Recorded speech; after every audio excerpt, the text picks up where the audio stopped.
سب کو ملانا ہے نا.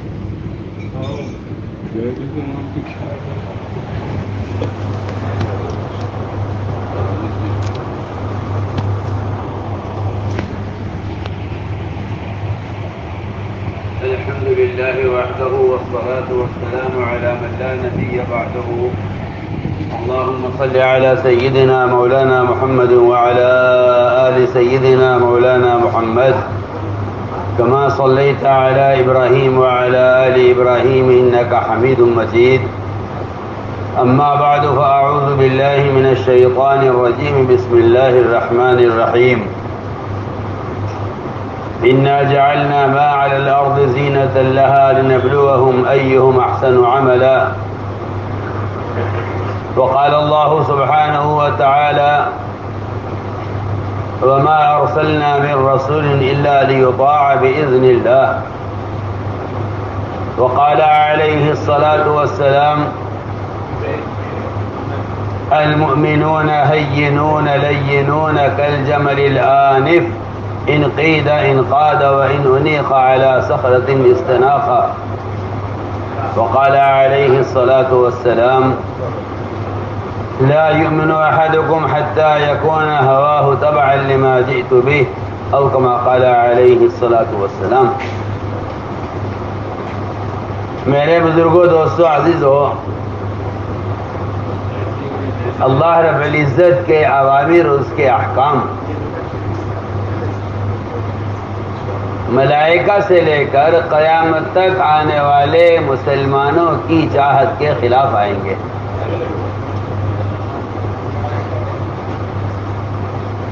اللہ کے احکام ملائکہ سے لے کر قیامت تک آنے والے مسلمانوں اور انسانوں کی چاہت کے خلاف احکام آئیں گے. اطاعت کا جو کمال ہے،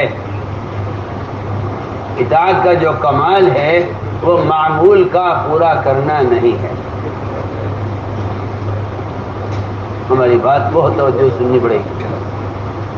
اطاعت کا کمال معمول کا پورا کرنا نہیں ہے. اطاعت کا جو کمال ہے وہ حال کے امر کا پورا کرنا ہے.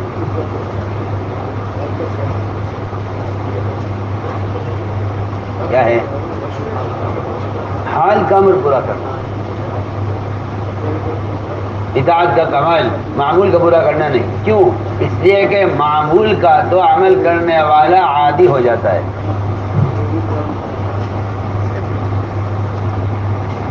عمل کرنے والا معمول کا عادی ہو جاتا ہے. اور یہ اصولی بات ہے کہ آدمی جس چیز کا عادی ہو جاتا ہے وہ عمل اس کے لیے مجاہدہ نہیں رہتا. اس کے لیے وہ عمل مجاہدہ نہیں رہتا. مجاہدہ وہ عمل بنتا ہے، میری بات توجہ سننا، مجاہدہ وہ عمل بنتا ہے جو، اور مجاہدہ وہ حکم مجاہدہ بنتا ہے جو حکم معمول کے خلاف آئے. جو حکم معمول کے خلاف آئے. میرا دل چاہتا ہے کہ ملائکہ سے لے کر صحابہ تک میرا دل چاہتا ہے کہ مواقع بیان کروں، کیونکہ زمانے مسلمان یہ سمجھتا ہے کہ حالات کے اعتبار سے، مزاج کے اعتبار سے جتنے دین پر آدمی چل سکتا ہو اتنے دین پر چلے، اور اس پر یہ آیت فٹ کر دیتے ہیں لا یکلف اللہ نفسا الا وسعہا، کہ اللہ نے کسی انسان کو اس کی وسعت سے اور اس کی طاقت سے زیادہ کا مکلف نہیں کیا. حالانکہ اس آیت کا ہرگز مطلب یہ نہیں ہے، اس آیت کا ہرگز مطلب یہ نہیں ہے کہ جو تم کر سکتے ہو کرو، جو تم نہیں کر سکتے اس کو چھوڑ دو. یہ مطلب ہرگز نہیں ہے. یہ مطلب ہرگز نہیں ہے. مطلب یہ ہے اللہ نے انسان کو جتنے احکام، جتنے کام کے کرنے کا حکم دیا ہے، اللہ نے اس کے کرنے کی اس کے اندر طاقت رکھی ہے. ہماری بات پر غور کرنا ذرا، فرق کیا ہے؟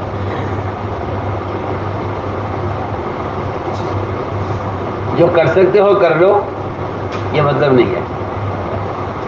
مطلب یہ ہے کہ ہم نے تمہیں جتنے کا ہم نے تمہیں مکلف کیا ہے، اتنا کام کرنے کی ہم نے تمہارے اندر طاقت رکھی ہے۔ میں ایک مثال عرض کرتا ہوں افسا کے بیان سے۔ فرما رہے تھے بیان میں کہ ایک شخص بستر پر لیٹا ہوا ہے، اس سے ایک معمولی کام کے لیے کہا کہ بھئی ذرا اٹھ کے یہ کام کر لو۔ کہنے لگے بالکل ہمت نہیں، بالکل ہمت نہیں، کیونکہ انسان کے اندر دو طاقتیں ہوتی ہیں، انسان کے اندر دو قوتیں ہوتی ہیں، ایک قوت مخفیہ ہے اور ایک قوت ظاہریہ ہے۔ ایک ظاہری طاقت ہے، ایک چھپی ہوئی طاقت ہے۔ بہت دھیان سے بات سننا۔ دو طرح کی طاقتیں انسان کے اندر ہیں، ایک چھپی ہوئی ہے، ایک ظاہر ہے۔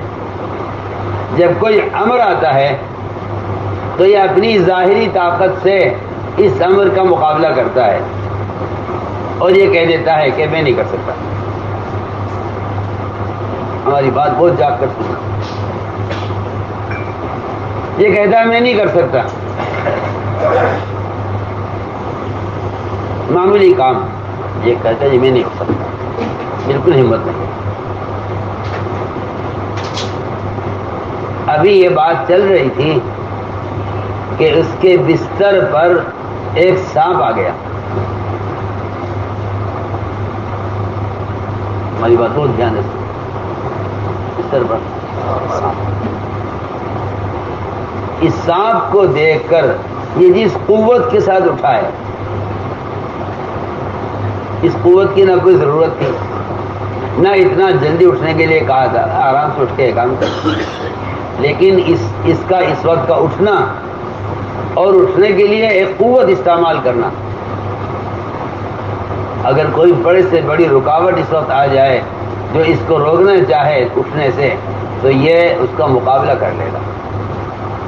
ہم بہت اہم بات رکھتا، ورنہ اس نے کہا تھا کہ میں نہیں اٹھ سکتا۔ ہم بہت اہم بات رکھتا،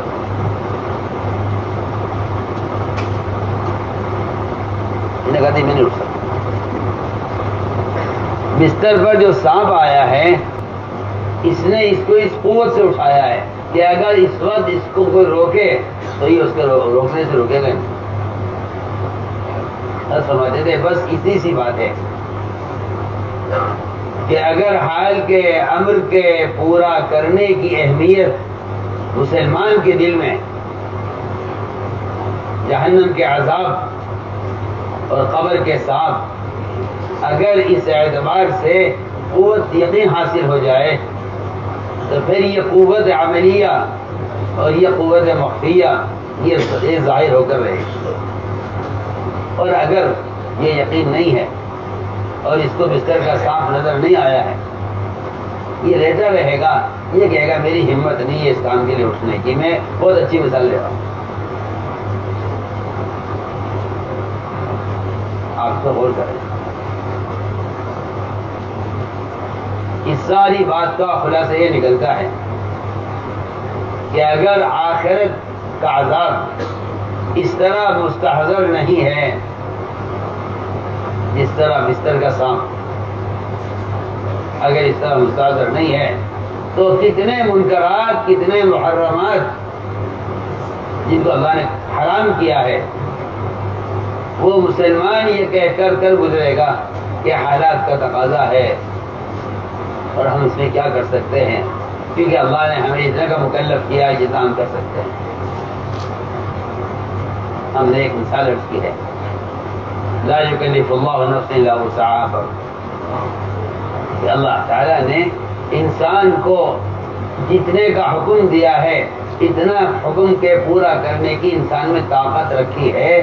لا یکلف اللہ نفسا الا وسعها کا مطلب یہ ہے آپ جو کہہ رہے میں نہیں کر سکتا، اگر آپ نہ کر سکتے تو اللہ تعالیٰ آپ کو اس کا مکلف کیوں کرتے؟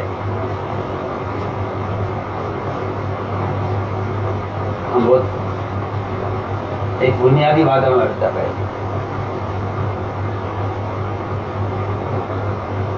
اس لیے کہ لوگ ایک دوسرے سے عمل کی توفیق کی دعا کراتے ہیں۔ میری بات ذرا توجہ چاہیے، میں نے جو آیت پڑھی ہے قرآن کی، لا یکلف اللہ نفسا الا وسعها، میں سمجھانا چاہتا ہوں کہ لوگ ایک دوسرے سے عمل کی توفیق کی دعا کراتے ہیں۔ عوام، خواص سے، جاہل علماء سے، بے دین لوگ دینداروں سے یہ کہتے ہیں کہ جی دعا کرو اللہ ہمیں عمل کی توفیق دے، دعا کرو اللہ ہمیں عمل کی توفیق دے۔ اور میں آپ سے صاف تبصرہ کرتا ہوں کہ یہ کہنا کسی کا کہ آپ دعا کریں اللہ مجھے عمل کی توفیق دے، یہ اللہ پر جھوٹ بولنا ہے، یہ اللہ پر بہت سمجھنے کی بات ہے اور بڑی خطرناک بات ہے، یہ اللہ پر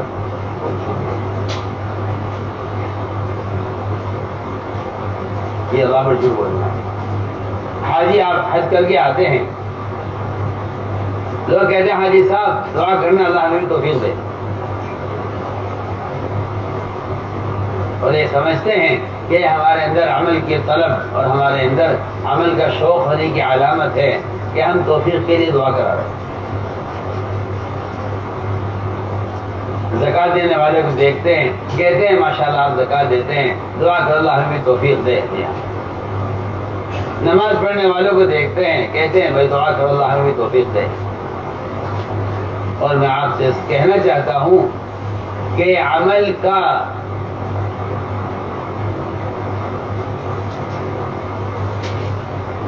ایک آدمی اگر یہ کہتا ہے کہ دعا کرو اللہ مجھے بھی عمل کی توفیق دے، تو میں نے عرض کیا کہ یہ اللہ پر جھوٹ بول رہا ہے، اس لیے کہ عمل کا ہونا توفیق نہیں ہے۔ عمل کا ہونا، میری بات بہت توجہ سے میری بات بہت دھیان سے سننی پڑے گی، عمل کا ہونا توفیق نہیں ہے، عمل کا ہونا توفیق نہیں ہے۔ یہ کہنا کسی کا کہ آپ دعا کریں اللہ مجھے بھی توفیق دے، یہ اللہ کی طرف سے ملی ہوئی توفیق کا انکار کر رہا ہے، کیونکہ عمل کا ہونا توفیق نہیں ہے۔ عمل کا ہونا مولوی صاحب، عمل کا ہونا توفیق نہیں، عمل کا ہونا توفیق نہیں ہے۔ اگر اللہ تعالیٰ کسی کو توفیق نہیں دیں گے تو اللہ اس کو عذاب بھی نہیں دیں گے، اللہ عذاب دیں گے ہی اس لیے کہ اللہ نے توفیق دی ہوئی ہے۔ اللہ عذاب کیوں دیں گے بندے کو؟ دیکھو خورشید، دھیان سے بات سنیں، اللہ بندے کو عذاب صرف اس لیے دیں گے کہ اللہ نے توفیق دی ہے۔ لا یکلف اللہ نفسا الا وسعها لها ما کسبت وعلیہا ما اکتسبت، اس جملے کا مطلب ہی یہی ہے کہ اگر اللہ تعالیٰ توفیق نہ دے تو عذاب بھی نہ دیتے۔ اللہ عذاب دیں گے ہی اس لیے کہ اللہ نے بندے کو توفیق دی ہوئی ہے، اس لیے کوئی یہ نہیں کہہ سکتا کہ اللہ نے توفیق نہیں دی، کیونکہ میں کہنا چاہتا ہوں کہ عمل کا ہونا یہ توفیق نہیں ہے، عمل کا ہونا۔ ہماری بات آسان ہے بہت سمجھنا، کیونکہ عمل کا ہونا توفیق نہیں ہے، اس عمل کے اسباب کا مہیا ہونا توفیق ہے۔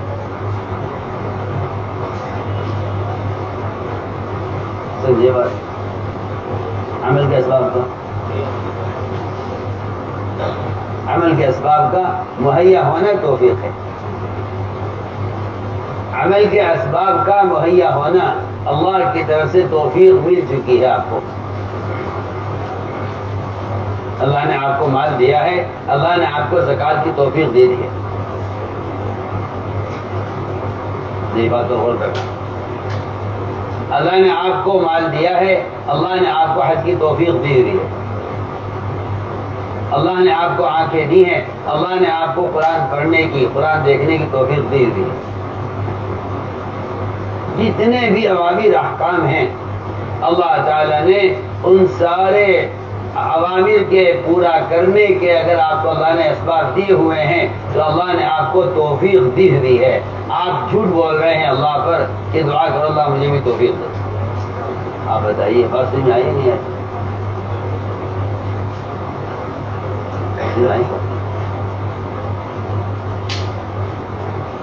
آپ جو کہہ رہے ہیں نا دعا کرو اللہ مجھے بھی توفیق دے, آپ اللہ کی طرف سے عمل کے ملنے والے اسباب کا آپ انکار کر رہے ہیں. بالکل ایسا ہے جیسے کوئی یہ کہے مالدار کہ اللہ نے مجھے مال دیا ہی نہیں کہ میں زکوٰۃ دیتا, اللہ نے مجھے وسعت دی نہیں ہے کہ میں حج کرتا. بتائیے سچ ہے جھوٹ ہے؟ پکی بات کہ یہ جو کہہ رہا ہے میرے لیے دعا کر دو اللہ مجھے بھی توفیق دے دے, اور یہ کہنا کہ اللہ اگر توفیق نہ دے انسان کے بس کی بات نہیں ہے, اس بات کا مطلب ہرگز یہ نہیں ہے کہ جی میں عمل نہیں کرتا, میں عمل نہیں کر سکتا. غلط بات ہے. اللہ اگر توفیق نہ دے انسان کے بس کی بات نہیں کا مطلب یہ ہے کہ اگر اللہ نے کسی کو اندھا بنایا ہے تو اللہ نے اس کو قرآن دے کر پڑھنے کی توفیق نہیں دی. اللہ نے کسی کو جو ہے فقیر بنایا ہے تو اللہ نے اس کو زکوٰۃ کی توفیق نہیں دی. جس چیز کی اللہ نے توفیق نہیں دی ہے اللہ قیامت میں اس سے اس کے بارے میں سوال نہیں کریں گے. سیدھی بات سمجھ میں آ رہی ہے؟ جس کام کی اللہ نے بندے کو توفیق دے دی ہے اللہ اس کے بارے میں سوال کریں گے, اور جس چیز کے اللہ نے بندے کو اسباب نہیں دیے ہیں اللہ اس کے بارے میں بندے کا حساب نہیں لیں گے. جو فقراء جنت کی طرف دوڑے جا رہے ہوں گے ملائکہ ان سے کہیں گے ارے کہاں جا رہے ہیں, حساب تو دے دو. میں کہا حساب کہنے کا, جب اللہ نے مال ہی نہیں دیا تو کہنے کا حساب. اللہ نے مال نہیں دیا تو مجھ سے ہم سے حساب کیا کہ رہنے جو مال نہیں دیا, حساب ان سے لو جو. اسی لیے مالداروں کو روک دیا جائے گا کہ تم توفیق کا حساب دو. ہاں میں وہ کام بات کہہ رہا ہوں. کیا حساب ہوگا؟ توفیق کا حساب ہوگا, توفیق کا حساب ہوگا. آپ تو دنیا میں ایک کے چلے گئے کہ اللہ نے مجھے, اللہ نے ہمیں توفیق دے, اللہ نے توفیق دے, اور وہاں توفیق کا حساب ہوگا قیامت میں. ہم نے تمہیں جوانی دی تھی, تم نے کہاں لٹائی, ہم نے تمہیں مال دیا تھا, تمہیں کہاں خرچ کیا, ہم نے تمہیں علم دیا تھا. یہ علم تو سب سے بڑی توفیق ہے. جس کو اللہ نے علم دیا ہے اللہ نے اس کو عمل کی توفیق دے دی ہے. تو میں جو کہہ رہا تھا اللہ اگر توفیق نہ دیتے تو عذاب بھی نہ دیتے, اس کا مطلب یہ ہے کہ اللہ اگر کسی کو مال نہ دیتے تو اس پر زکوٰۃ کے نہ دینے کی پکڑ نہ ہوتی. اللہ اگر کسی کو استطاعت نہ دیں تو اس کے حج کیوں نہیں کیا, اس کا سوال نہیں ہوگا, کیونکہ اللہ نے توفیق نہیں دی. مجھے درمیان میں اس بات کا خیال اس لیے آیا کہ میں نے حفاظت کی تھی. آدمی سوچتا ہے کہ بھائی حالات کے اعتبار سے, ماحول کے اعتبار سے, اپنی حیثیت کے اعتبار سے جو کر سکتے ہو اسے کر لو, اور جو چیزیں تم نہیں کر سکتے اس کو چھوڑ دو. میں سوال کرتا ہوں کہ پھر وہ اطاعت کیا ہوئی؟ یہ کہیں یہ تو خواہش ہے, اطاعت نہیں ہے. یہ اطاعت خواہش ہے. لیکن صاف فرما دیا کہ تم میں کوئی شخص مومن ہو نہیں سکتا جب تک وہ اپنی چاہت کو نبی کی چاہت پر قربان نہ کر دے. تو میں نے ایک بات عرض کی ہے کہ اللہ کے اتنے احکام ہیں, ملائکہ سے لے کر عام انسانوں تک, ہر زمانے میں اللہ تعالی جو احکام دیں گے وہ احکام, وہ اطاعت کا جو امتحان ہوگا ہمیں نے قرآن کی آیتیں پڑھی ہیں. امتحان جو ہوگا اطاعت کا وہ معمول کا پورا کرنا امتحان نہیں ہے. معمول کا پورا کرنا معمول کا پورا کرنا امتحان نہیں ہے. ہم نماز پڑھتے ہیں، ہم روزہ رکھتے ہیں، ہم حج کرتے ہیں، ہم زکوٰۃ دیتے ہیں، ہم ذکر و تلاوت کرتے ہیں. کرتا ہوں صاف کرتا ہوں کہ اطاعت کا کمال نہیں ہے.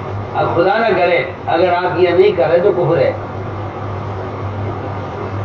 اگر آپ یہ نہیں کر رہے تو کفر ہے، کیونکہ نماز کا چھوڑنا کفر ہے. اگر آپ فرائض ادا نہیں کر رہے تو آپ اسلام کے دائرے میں، آپ کفر کے دائرے سے نکلے نہیں ہیں.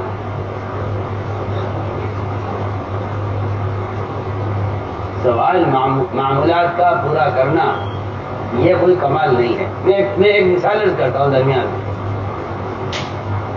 ایک صحابی نے آ کر دوسرے کی شکایت کی حضور اکرم صلی اللہ علیہ وسلم سے، اور آ کر عرض کیا کہ رسول اللہ یہ فلاں آدمی ہے، نماز نہیں پڑھتا، روزہ نہیں رکھتا،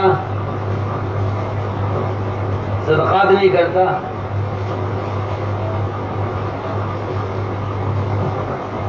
اچھا، کیا کوئی مسلمان ایسا ہو سکتا ہے کہ نماز نہ پڑھے، روزہ نہ رکھے، زکوٰۃ نہ دے، حج نہ کرے؟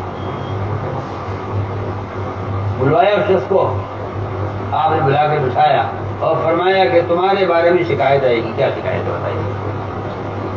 کہ یہ کہہ رہے ہیں کہ تو نماز نہیں پڑھتے، روزہ نہیں رکھتے، زکوٰۃ نہیں دیتے. یا رسول اللہ، کیا آپ کیا فرما رہے ہیں؟ کیا ایسا ہو سکتا ہے؟ کیا ایسا ہو سکتا ہے کہ مسلمان نماز نہ پڑھے؟ انہیں تعجب تھا کہ میرے بارے میں ایسی بات کیوں کہی گئی ہے. شکایت کرنے والے نے فرمایا کیوں بھائی تم بولو؟ تم کہہ رہے تھے کہ یہ نماز نہیں پڑھتا. کہنے لگے جی ہاں، وہ رہی نماز، فرض نماز وہ تو سبھی پڑھتے ہیں، فاسق فاجر بھی نماز پڑھتا ہے. اور رہا زکوٰۃ کا دینا، کہ زکوٰۃ تو فاسق سے فاسق، فاجر آدمی زکوٰۃ دیتا ہے. اور رہا روزہ رکھنا، کہ یہ تو روزہ تو سبھی رکھتے ہیں. میں تو آپ سے شکایت یہ کر رہا تھا کہ یہ رمضان کے علاوہ روزے نہیں رکھتا. رمضان کے علاوہ یہ فرائض کے علاوہ نفل نہیں پڑتا. یہ زکوٰۃ سال کی دیتا ہے صرف، اس کے علاوہ نفل صدقات نہیں کرتا. میں تو یہ شکایت کرنے آیا تھا آپ سے. آپ اسے ذرا کر لیجئے کہ معمول سے ہٹ کر اور معمول سے بڑھ کر عمل کرنے والوں کو عمل میں سبقت کرنے والا کہا جاتا تھا. اور معمول کے پورا کرنے والوں کے بارے میں تو نے آپ سے عرض کیا کہ وہ آ کر آپ سے شکایت کر رہے ہیں کہ یہ آدمی نماز بھی نہیں پڑھتا، روزہ بھی نہیں رکھتا، زکوٰۃ بھی نہیں دیتا. ہم نے ایک بات عرض کی ہے کہ معمول کا پورا کرنا یہ اطاعت کا کمال نہیں. معمول کا پورا کرنا اطاعت کا کمال نہیں، بلکہ اللہ رب العزت نے سب سے پہلے ملائکہ کا امتحان لیا. اور یہ امتحان یہ تھا کہ ان کو حکم دیا معمول سے ہٹ کر. بہت دھیان دو، آپ نے حکم دیا ملائکہ کو معمول سے ہٹ کر، اور یہ حکم دیا کہ آج میں تمہیں حکم دیتا ہوں کہ تم سجدہ کرو آدم کو. سجدہ کرو، بہت اچھی مثال ہے. سجدہ کرو آدم. اگر اللہ تعالیٰ فرماتے کہ تم نے اگر مجھے سجدہ اتنا کیا ہے، اتنا کرو، آسان، کیونکہ معمول کے مطابق حکم دیا جا رہا ہے. یہاں حکم یہ آیا کہ سجدہ کرو آدم کو. سب نے سجدہ کیا، سب نے سجدہ کیا، کیونکہ انہوں نے یہ دیکھا کہ اللہ کا حکم ہے. اللہ کا حکم ہے. سب نے سجدہ کیا. آدم کو سوائے ابلیس، یہ اس امتحان میں ناکام ہو گیا، کیونکہ اللہ تعالی اطاعت کا امتحان لینے کے لیے حیثیت کے خلاف حکم لاتے ہیں. سب سے پہلے حیثیت کے خلاف سوال اس کا نہیں ہے کہ آپ نماز پڑھتے ہیں، آپ روزہ رکھتے ہیں، آپ زکوٰۃ دیتے ہیں. سوال اس بات کا ہے کہ جو عبادات آپ نے اب تک کی ہیں، ان ساری عبادتوں کے کرنے سے آپ کے اندر بڑائی اور تکبر پیدا ہوا یا آپ کے اندر تواضع پیدا ہو؟ یہ سوال ہے. یہ سوال ہے. یہ سوال یہ نہیں ہے کہ آپ نماز پڑھتے ہیں یا نہیں پڑھتے. میں بہت اہم بات کر رہا ہوں. سوال یہ نہیں کہ آپ نماز پڑھتے ہیں نہیں پڑھتے. سوال نماز پڑھنے والوں سے اس کا ہے کہ اگر ہم کوئی نیا حکم لے آئے تو کیا اب تک کی آپ کی نماز نے آپ کے اندر اطاعت کی استعداد ایسی پیدا کی یا نہیں کی؟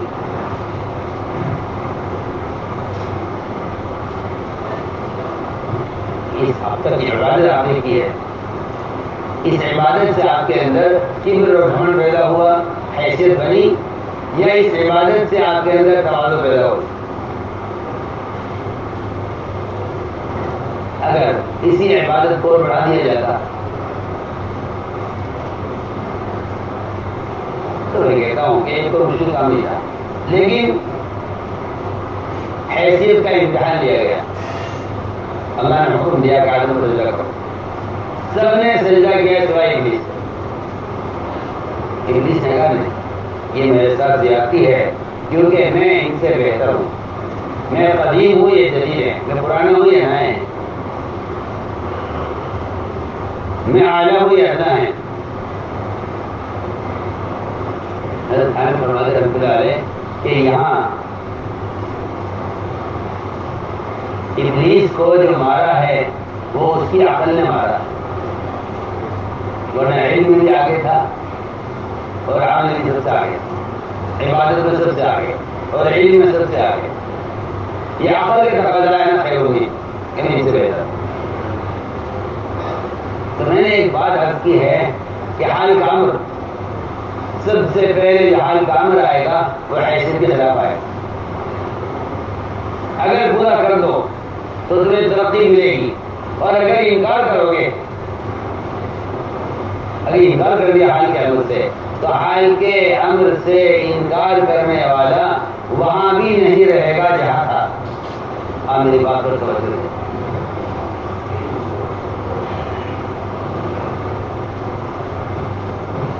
وہاں نہیں رہے گا جہاں تھا.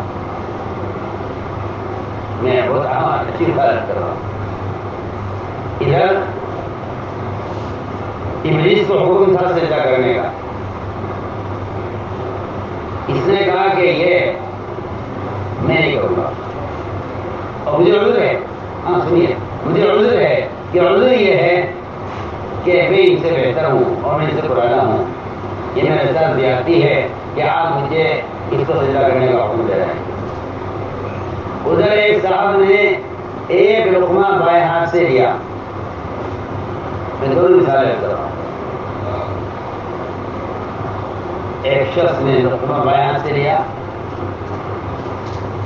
آپ ہمارے دائیں ہاتھ سے کھاؤ. اس نے تکبر کی وجہ سے انکار کیا اور عذر پیش کیا. میں نے بیان کرنا کہ شیطان نے عذر پیش کیا کہ عذر یہ ہے میرا کہ آپ نے مجھے اس سے بہتر بنایا ہے اور آپ نے مجھے اس سے پہلے بنایا ہے.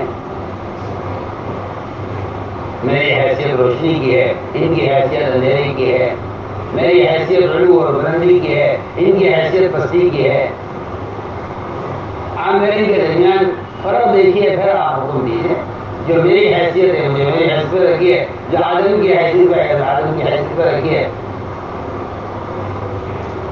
میں نے عرض کیا کہ وہاں ابلیس نے تکبر کی وجہ سے انکار کیا اور یہاں ان صاحب نے دائیں ہاتھ سے لقمہ لینے سے عذر کیا. آپ نے بدعا دی، فرمایا باقی تیرے ہاتھ کمی ہو گئے، آپ غور کیجیے. یہ دائیں ہاتھ جس طرح بیکار ہوا ہے عمل سے، اس طرح وہاں ابلیس ظلم ہوا ہے عمل سے. ہمیں دل جاتا ہے کہ حال کے امر کی مثالیں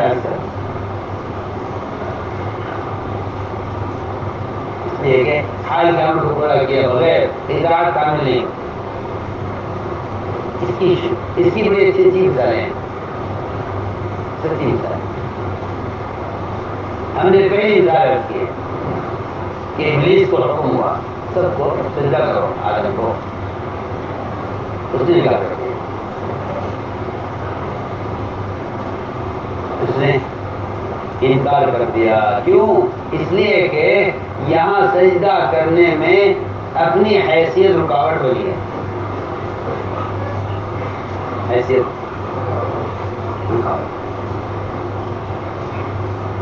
رکاوٹ بنی ہے۔ یہ کہتے ہیں کہ اللہ کے رسول کے کسی بھی حکم کو حقیر نہیں سمجھنا چاہیے۔ اللہ کے رسول کے کسی حکم کو اپنی حیثیت کے اعتبار سے کبھی مقابلہ مت کرنا، اللہ کے امر کا حیثیت کے اعتبار سے۔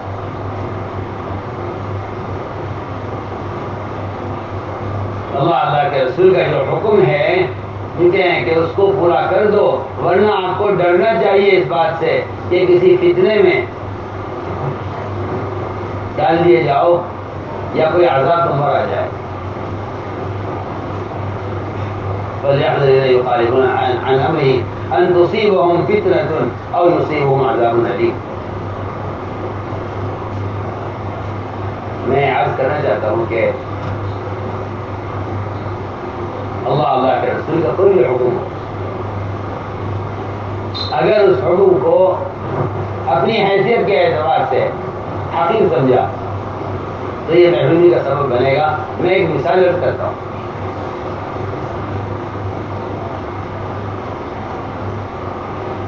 اسامہ ابن زید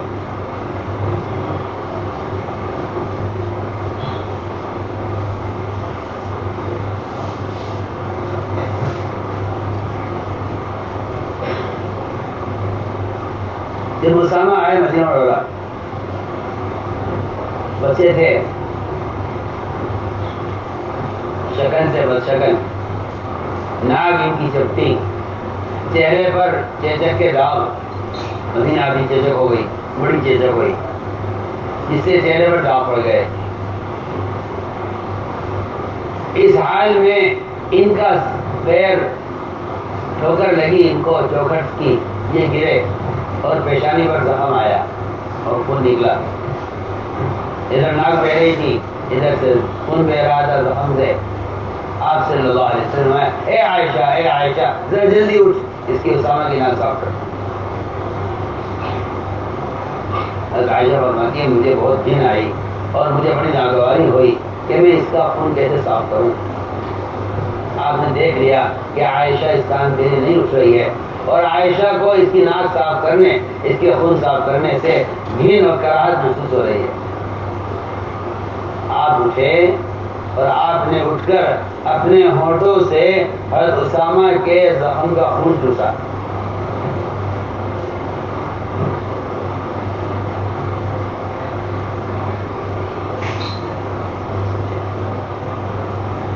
اسامہ کے زخم کا خون آپ صلی اللہ علیہ وسلم نے اپنے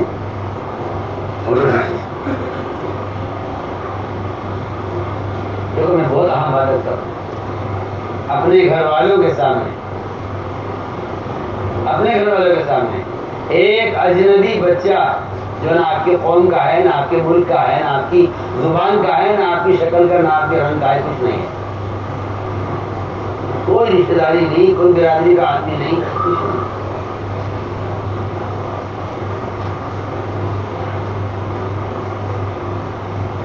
آپ نے اپنے ہونٹوں سے اس کے خون کو چوسا۔ آپ روایت میں ہے یمسو یا متیو، آپ چوستے تھے اس کے خون کو اور باہر کلی کرتے تھے، پھر چوستے تھے اور کلی کرتے تھے، یہاں تک کہ خون رک گیا۔ صحیح کہ ناک صاف کیا آپ نے، ان کا چہرہ صاف کیا۔ حضرت عائشہ فرماتی ہیں یہ منظر دیکھ کر میرے دل میں جو ایک کراہیت تھی سامنے کی طرف سے وہ ختم ہو گئی کہ اللہ نے یہ کر رہے ہیں۔ تو آپ صلی اللہ علیہ وسلم نے عرفات سے نکلنے میں تاخیر کی، اور کبار صحابہ سب آپ کے ساتھ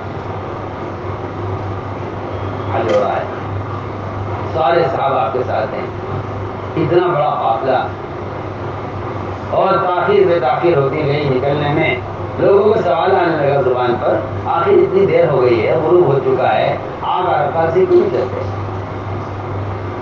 آپ انتظار کر رہے تھے اسامہ کا، اسامہ آ جائیں گے تو چلیں گے، اسامہ آ جائیں، انتظار کرتے رہے، آپ انتظار کرتے رہے، کافی دیر کے بعد اسامہ آئے، فرمایا ہم ان کا انتظار کر رہے تھے، چلو۔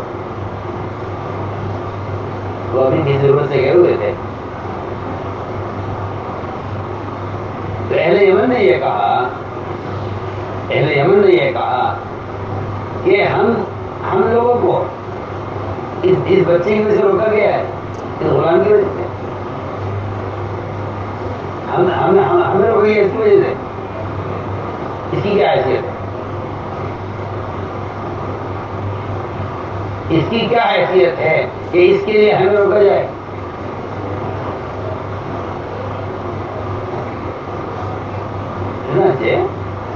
اہل یمن نے یہ بات کہی کہ اس کے لیے ہمیں کیوں روکا گیا؟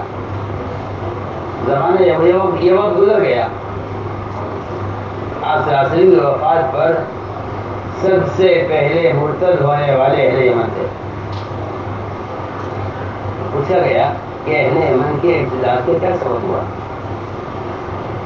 اہل یمن کیوں مرتد ہوئے؟ جواب یہ دیا گیا کہ اہل یمن کے مرتد ہونے کا سبب حضرت اسامہ کو بے حیثیت سمجھنا اور ان کا انتظار کرنے پر اعتراض کرنا، یہ اہل یمن کے مرتد ہونے کا سبب بنا۔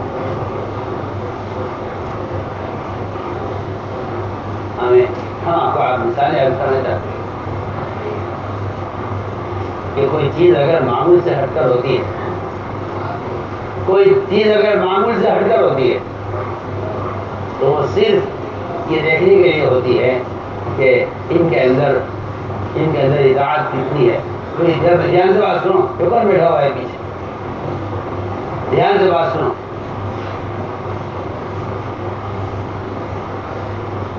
تو یہ فرمایا کہ یہ ایک امتحان تھا۔ میں بہت اچھی مثال رکھتا ہوں کہ اللہ تعالیٰ کبھی حکم لاتے ہیں حیثیت کے خلاف، دیکھنے کے لیے کہ اب تک کی عبادت سے تواضع پیدا ہوئی یا بڑائی پیدا ہوئی۔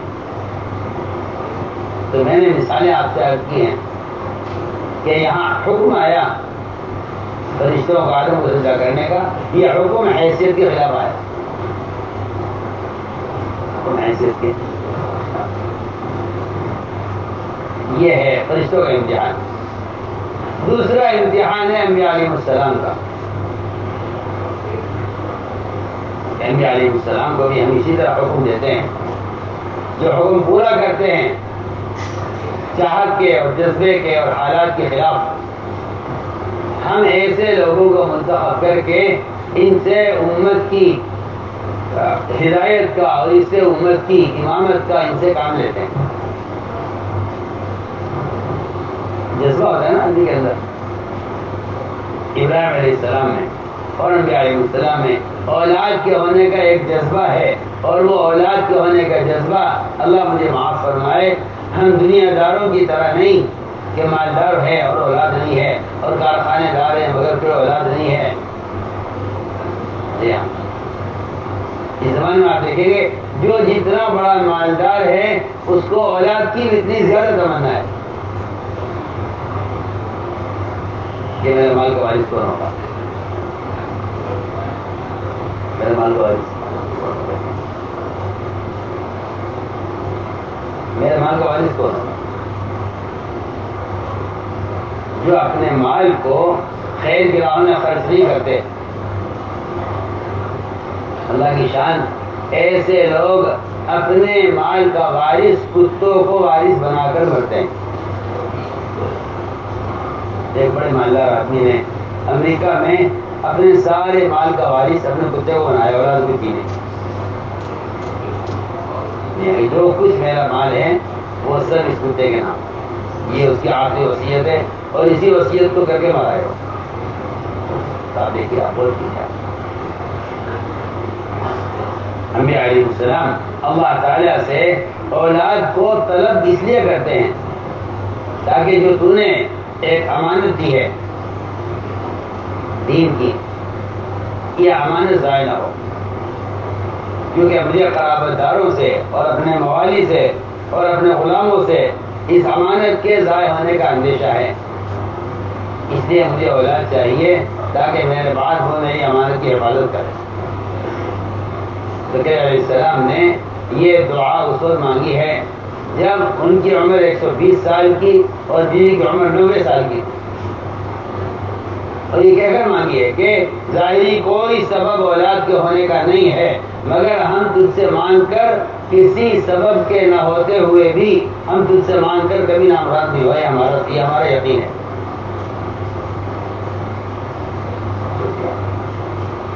ہڈیاں بھول چکی ہیں، بات جوڑ ہو چکے ہیں، سبب کوئی سبب ہمارے پاس اولاد کے حاصل ہونے کا سبب ہمارے پاس نہیں ہے۔ ان تمام اسباب کے فقدان کے ساتھ میں تجھ سے مانگ کر نامراد نہیں رہوں گا، مجھے اولاد چاہیے۔ اور کیوں چاہیے؟ یہ نہیں سنی میں نے سنا لیا آپ کو کہ مجھے تو اس امانت کی حفاظت کے لیے چاہیے، کیونکہ مجھے اپنے قرابت داروں سے اور اپنے غلاموں سے اپنے مرنے کے بعد اس امانت کے اظہار ہونے کا مجھے اندیشہ ہے۔ یہ کہ اللہ نے اور یہ ابراہیم السلام کی دعا ہے، ربنا لیقیموا الصلاۃ، کہ یہ نماز قائم کریں، یہ نماز قائم کریں، مجھے اولاد چاہیے۔ اللہ نے اولاد دی، اور اولاد جب کسی قابل ہونے لگی، جب اولاد کسی قابل ہونے لگی اور اس عمر کو پہنچ گئی، اللہ نے حکم دیا ابراہیم علیہ السلام کو کہ اولاد کو ذبح کرو۔ میں کہتا ہوں کہ یہ ذبح کرنے کا جو امر ہے، یہ ذبح کرنے کا جو امر ہے، یہ بالکل جذبے کے خلاف ہے۔ ہم نے اولاد اس سے مانگی تھی اپنی امانت کی حفاظت کے لیے اور اقامت صلاۃ کے لیے، اور تیرا حکم یہ کہ اس کو ذبح کرو۔ ہم حال کے امر کو پورا کریں گے۔ اس حال کے امر کے پورا کرنے میں بھی ابراہیم علیہ السلام نے بیٹے کو حکم نہیں دیا، بلکہ بیٹے کو سے مشورہ لیا ہے۔ بیٹے سے جی ہاں آپ دیکھیے، یہ بھی الگ ہو کر ناز جو ہو جائیے۔ بیٹے سے کہا فنظر ماذا ترى، بیٹے سے کہا فنظر ماذا ترى، آپ اپنے بارے میں خود غور کر کے فیصلہ کیجئے۔ میں سمجھتا ہوں کہ اس فنظر ماذا ترى کے اندر صرف ایک کم سن بچے کو اخلاص کی تعلیم دی جا رہی ہے کہ اگر کوئی بچہ بھی عمل کرے تو اس کا بھی جذبہ یہ ہونا چاہیے کہ اللہ کا امر ہے، اس لیے ہونا چاہیے۔ بچے نے یہ نہیں کہا بھائی آپ جانے، آپ کا اللہ جانے، جیسا آپ چاہیں ایسا کر لیں، چاہیں آپ اللہ سے سفارش کر کے مجھے چھوڑ دیں، اور چاہیں تو آپ حکم اللہ کو پورا کر دیں۔ ابراہیم علیہ السلام نے یہ نہیں کہا کہ میرا حکم ہے تو ذبح ہو جاؤ۔ فنظر ماذا ترى، اپنے بارے میں آپ خود غور کیجئے۔ ایک بچے کو ذبح ہونے کے لیے اس کی نیت کو درست کرایا جا رہا ہے اس جملے سے، نیت کو یہ میں سمجھتا ہوں کہ یہ نبی کی اپنی اولاد کو اخلاص کی تعلیم ہے۔ فنظر ماذا ترى کے اندر ساری تعلیم اخلاص کی، تعلیم اخلاص کی۔ کیا آپ یہ کام کیوں کر رہے ہیں؟ باپ کے لیے کر رہے ہیں، باپ کا حکم ہے، ساری تعلیم اخلاص کی۔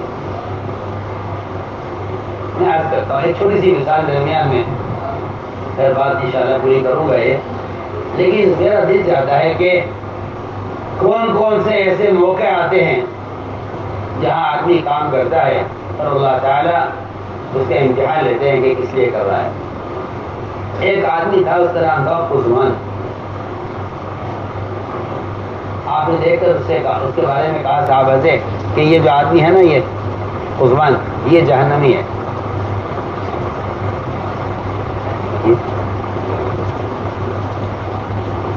صحابہ کو خیال ہوا ہوگا، ہر قسم کے لوگ ہیں. اللہ نے فرمایا ہے کہ جنت دوزخ دونوں کا میں نے بھرنا طے کر لیا ہے، تو ہوگا یہ جہنم. آپ نے صاحب کہ یہ جو قزمان ہے نا یہ جہنمی ہے. احد کا موقع آیا اور احد کے موقع پر مشرکین کے ہاتھوں میں سارا میدان چلا گیا اور مسلمانوں کو شکست ہوئی. اور شکست بھی اس لیے ہوئی کہ چند صحابہ نے اپنے امیر کی ایک حلقے میں نافرمانی کی. اس کے نتیجے میں سارا میدان احد مسلمانوں کے ہاتھوں میں آنے کے بعد اور مال غنیمت پر قبضہ ہونے کے بعد پورا میدان واپس گیا. تو جب میدان احد میں صحابہ کے پاؤں اکھڑے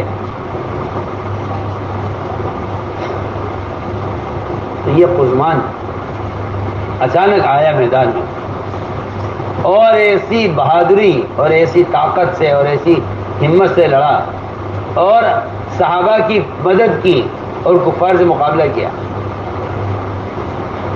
صحابہ حیران ہو گئے کہ یہ صحابہ دیکھو تو صحیح، قلوب اللہ کے ہاتھ میں ہیں، اللہ کب کس کا دل پھیر دیں. صحابہ کہنے لگے دیکھو اس وقت یہ اسلام میں داخل ہو گیا ہے اور مسلمان کی مدد کر رہا ہے. ادھر کفار تعجب کر رہے تھے کہ یہ تو ہمارے ساتھ تھا، ادھر کب سے ہو گیا. ادھر صحابہ کو تعجب تھا کہ اس کے بارے میں تو آپ نے فرمایا ہے کہ یہ آدمی جہنمی ہے، پھر یہ اتنی مدد مسلمانوں کی اس نے کیسے کر دی. اس کی کوشش پر 7-8 مشرک اس نے قتل کیے. جو مشرک آتا مسلمانوں کی طرف یہ پلٹ کے حملہ کرتے تھے اس پر. بڑی جان لگائی اس نے اور آخر اس کو اللہ نے ذریعہ بنایا اور اس کی وجہ سے صحابہ کی مدد ہوئی اور صحابہ کو غلبہ حاصل ہوا. پھر یہ بہت زخمی ہو گئے قزمان. اس کو اٹھا کر اس کے گھر لے جایا گیا. صحابہ کو خیال آیا کہ اس نے بڑی کوشش کی ہے ہمارے لیے اور اس کی وجہ سے آج ہمیں فتح حاصل ہوئی ہے، چلو جا کر اس کا شکریہ ادا کر کے آتے. اور صحابہ کی جماعت بن کر اس کے گھر گئی اور جا کر اس سے ملاقات کی اور اس نے کہا قزمان تمہیں خوشخبری ہو، آج تمہاری کوشش سے اللہ تعالیٰ نے ہماری مدد کی ہے. قزمان ہم تمہیں خوشخبری سنانے آئے ہیں. صحابہ نے کہا ابشر یا قزمان. قزمان نے کہا مجھے کہے کہ خوشخبری سنا رہے ہو اور مجھے کہے کہ بشارت دے رہے ہو، یہ تو میں نے جو کچھ کیا ہے تمہارے لیے کیا ہے، کیونکہ تم میری قوم کے لوگ ہو اور آدمی قوم کا ساتھ دیے بغیر رہتا نہیں ہے. ہمیں تمہارے ساتھ رہنا ہے، تمہارے ساتھ جینا ہے، تمہارے ساتھ مرنا ہے، تمہارے ساتھ ہمارا اٹھنا بیٹھنا ہے. اگر ہم تمہاری مدد نہیں کریں گے تو لوگ ہم سے کہیں گے کہ تم نے قوم کی مدد نہیں کی ہے، میں نے تو اس لیے کیا ہے. یہ قزمان نے جواب دیا. ادھر صحابہ کے دل میں شک پیدا ہوا کہ اللہ کے نبی نے تو یہ کہا تھا کہ یہ جہنمی ہے. روایت میں ہے صحابہ فرماتے ہیں ہم تو فتنے میں پڑ چکے تھے کہ ہمیں آپ صلی اللہ علیہ وسلم کی بات میں شک ہو گیا، آپ کی باتوں میں شک ہو گیا. عجیب قصہ ہے. ہمیں آپ کی بات میں شک ہوا کہ آپ کہہ رہے جہنمی ہے، حالانکہ اس نے وہ جنت والا کام کیا ہے اور اسلام کی مدد کی ہے. صحابہ فرماتے ہیں ہمارے دلوں میں شک پیدا ہو گیا کہ نعوذ باللہ ثم نعوذ باللہ، اللہ کے نبی نے غلط کہہ دیا تھا کہ آدمی جہنمی ہے. تو اس سے کہا لوگوں نے، صحابہ نے، کہ تمہیں خوشخبری ہو تم نے. اس نے کہا کہ خوشخبری تو اس کو سناؤ جس نے اللہ کے لیے کیا ہو، میں نے تو اپنی قوم کا ساتھ دیا ہے. یہ کہنے کے بعد اس کے زخموں میں کی تکلیف بڑھی، اسے برداشت نہ ہوئی. روایت میں آتا ہے کہ اس نے ایک نیزہ کھڑا کیا زمین پر اور اپنا سینہ رکھا نیزے کے اوپر اور زور لگایا یہاں تک کہ نیزہ اس کی کمر سے پار ہو گیا، اس میں وہ مر گیا.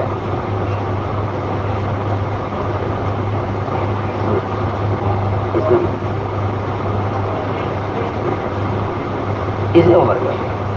صحابہ دوڑے ہوئے آ کے عرض کیا رسول اللہ معاف کیجیے گا، ہمارے دلوں میں فتنہ پیدا ہو گیا تھا، آپ کی بات میں شک کر رہے تھے، آپ نے جو کہا وہ سچ ہوا ہے.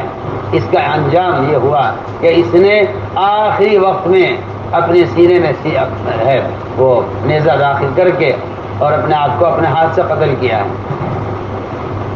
آپ کا کہنا صحیح ہوا ہے، آپ نے فرمایا تھا کہ جہنمی ہے، پر آپ نے فرمایا کہ اگر اس نے تائید کی ہے اسلام کی یا مسلمانوں کی تو اللہ تعالیٰ فاسق فاجر سے بھی اپنے دین کی تائید کرا دیتے ہیں۔ علماء نے اس واقعے کے ذیل میں لکھا ہے علماء نے کہ زیادہ تلاوت کر لینا صرف اور کسی قوم کا ساتھ دے کر وقتی طور پر، سننا میری بات، وقتی طور پر دین کی تائید کر دینا جنت میں داخل ہونے کے لیے کافی نہیں ہے۔ آپ سنیے علماء نے لکھا ہے، جو علماء نے لکھا ہے اس کا وقتی طور پر کسی حق کام کی تائید کر دینا اور صرف قرآن کی تلاوت کثرت سے کر لینا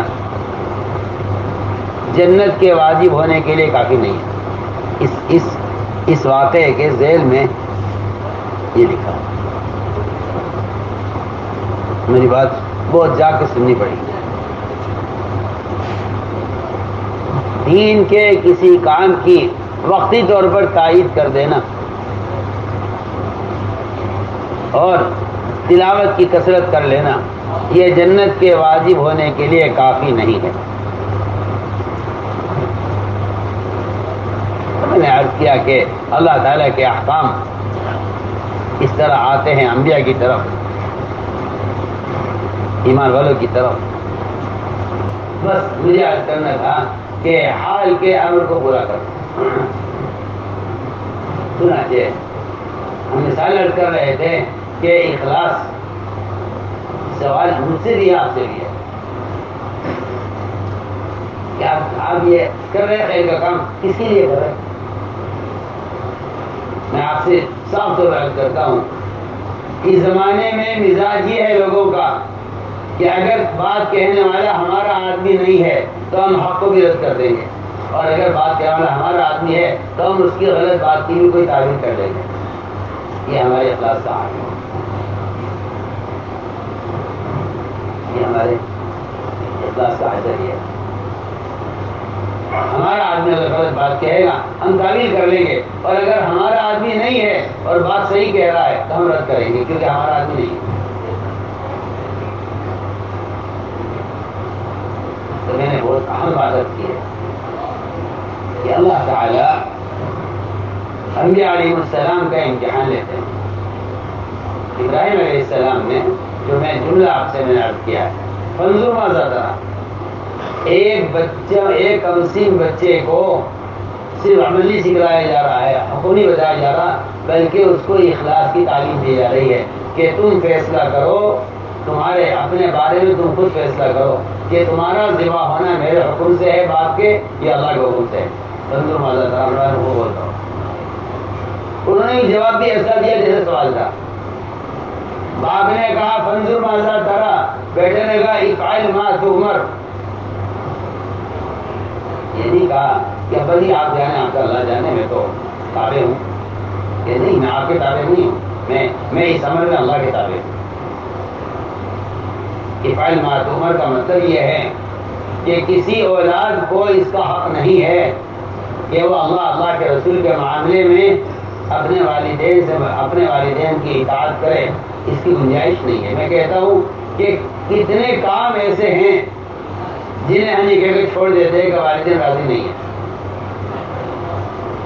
اور یہاں بچے کے ذبح ہونے کا مسئلہ ہے۔ آپ سوچیں،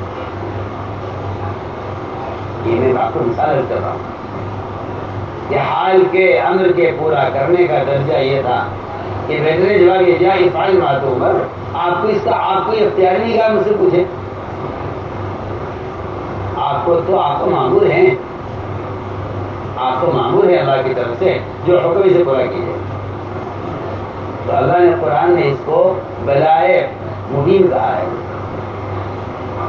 بلائے مبین ایک بہت کھلی ہوئی بڑا امتحان تھا اور بڑا سخت امتحان تھا۔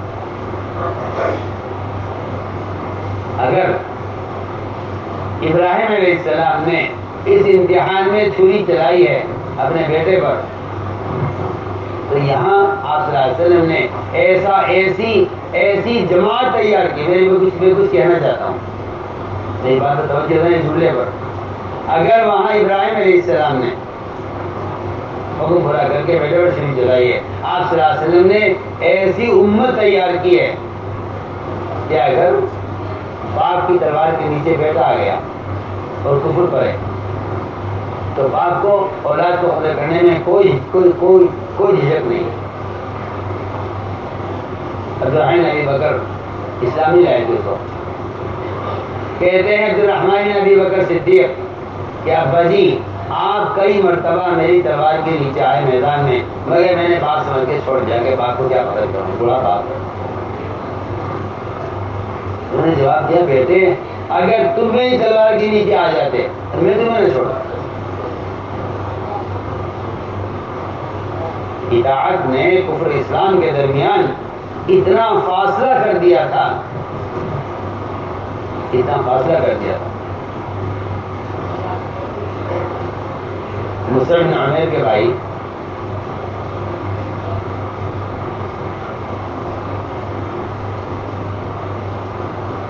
ان کو جب باندھا گیا قیدیوں میں تو ان کا سگا بھائی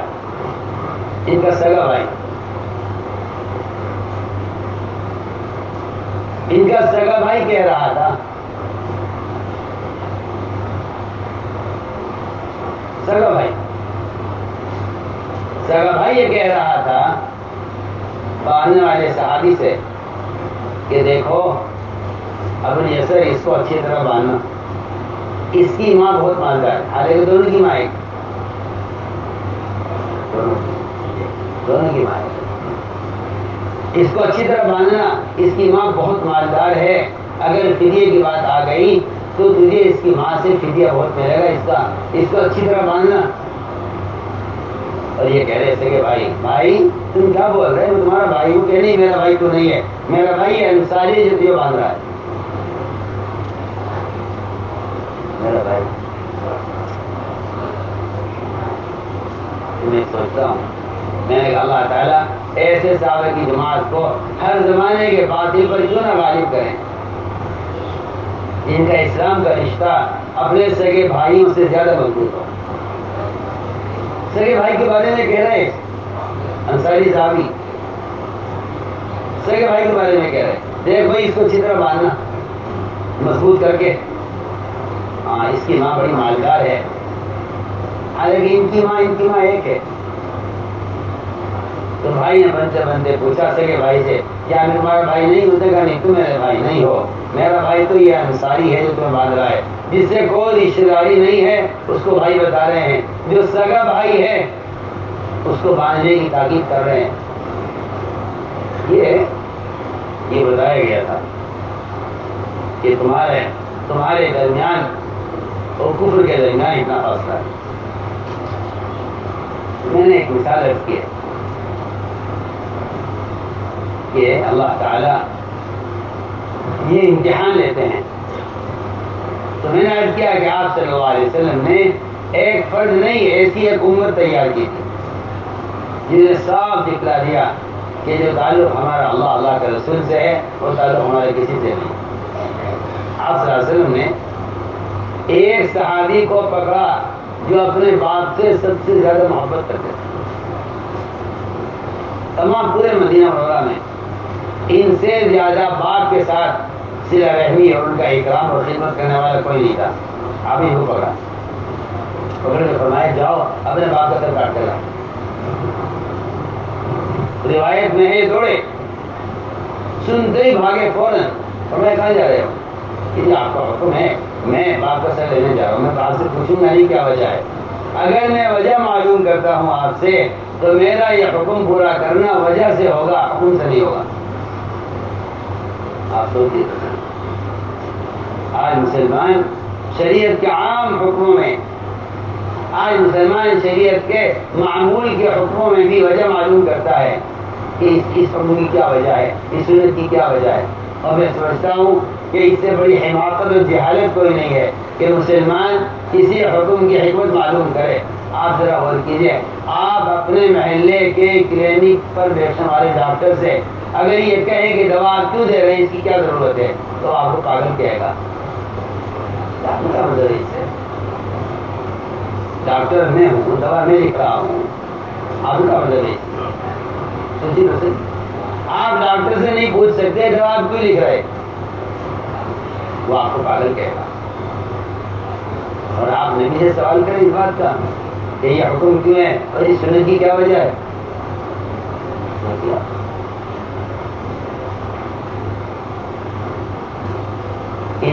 کیا عرض کروں، اس زمانے کے لوگ احکام کی حکمتیں معلوم کر کے عمل کرتے ہیں کہ پہلے پتہ تو چلے اس کا کیا فائدہ ہے، اس کی کیا ضرورت ہے. اور روایت میں آتا ہے کہ اللہ تعالیٰ نے 100 حصے کیے عقل کے. ایک عقل کا حصہ ساری دنیا کے فقہاء، علماء، سائنسداں، سیاستداں، ساری دنیا کے ڈاکٹر، انجینئر، ان سب پر ایک حصہ عقل کا تقسیم ہوا ہے، 100واں حصہ.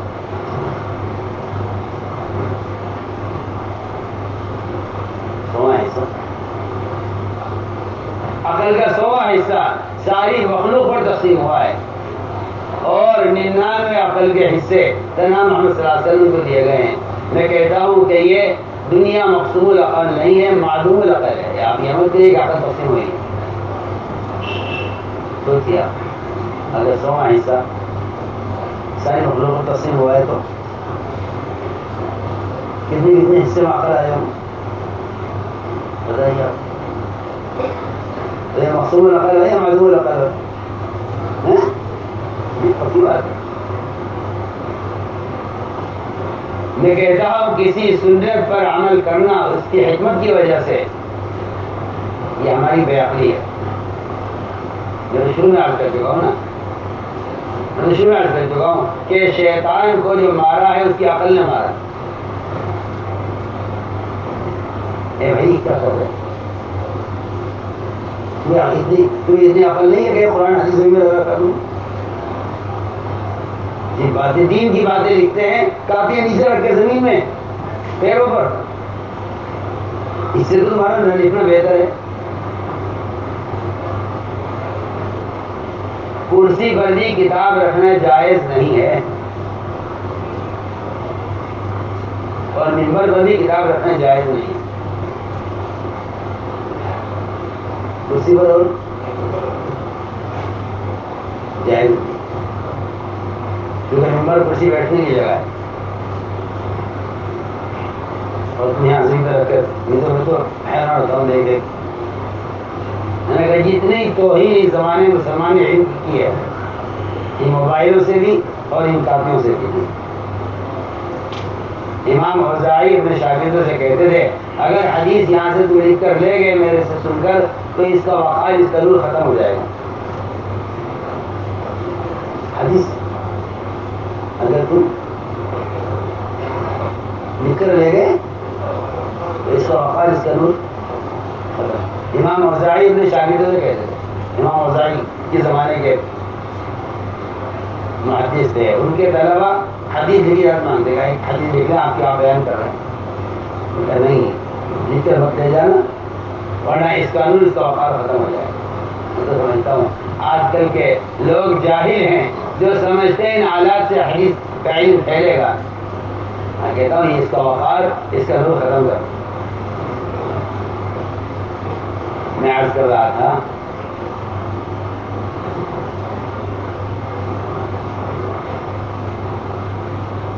کہ معمولی چیزوں میں آدمی پوچھتا ہے اس کی کیا ضرورت ہے، جبکہ ہم نے عرض کیا کہ 100واں حصہ عقل کا ساری مخلوق کو تقسیم ہوا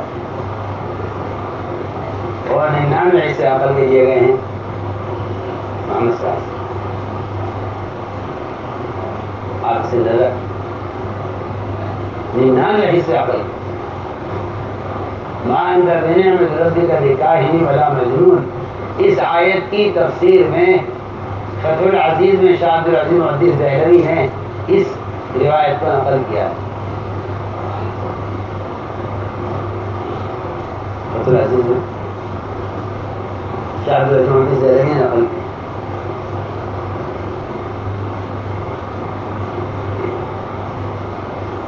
کہ آپ کمال عقل میں یہاں ہیں کہ آپ کو عقل کے 99 حصے دیے گئے.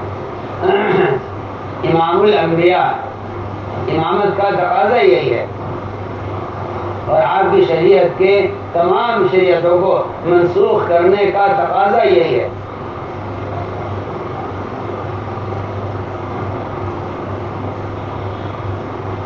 اس کا تقاضا یہی کہ آپ کے پاس عقل کے 99 حصے ہیں اور 100واں حصہ تقسیم ہوا ہے سب پر. اب سب کے سب معلوم العقل. میں نے عرض کیا کہ یہاں اللہ تعالیٰ امتحان لیتے ہیں کہ ہم دیکھنا چاہتے ہیں کہ یہ نبی کی کتنی بات مانتے ہیں. تو میں نے عرض کیا کہ صحابی کو حکم دیا آپ نے اپنے باپ کا سر وہ فوراً دوڑے. کہاں جا رہے؟ یہی میں سر لے کے آتا ہوں باپ کا. آپ کا حکم ہے. آپ نے فرمایا ہم دیکھنا چاہتے تھے کہ محبت ہم سے زیادہ ہے یا باپ سے زیادہ ہے. محبت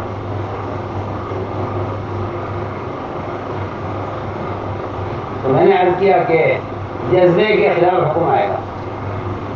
جذبہ اولاد کے ہونے کا ہے, حکم ذبح کرنے کا ہے. آگے سنیے. آپ صلی اللہ علیہ وسلم صحابہ کو لے کر پہنچے عمرہ کرنے کے لیے. عمرہ عبادت, عمرے کا جذبہ اور شوق مکے کو یاد کر کے صحابہ رویا کرتے تھے. حدیبیہ جذبے کی قربانی کا موقع ہے. سب میں جذبہ عمرہ کرنے کا ہے. دعائیں کر کر کے صحابہ تمنائیں کر کر کے آج یہاں آئے ہیں. حکم ہی آ گیا اللہ کی طرف سے. اللہ کی طرف سے حکم تھا.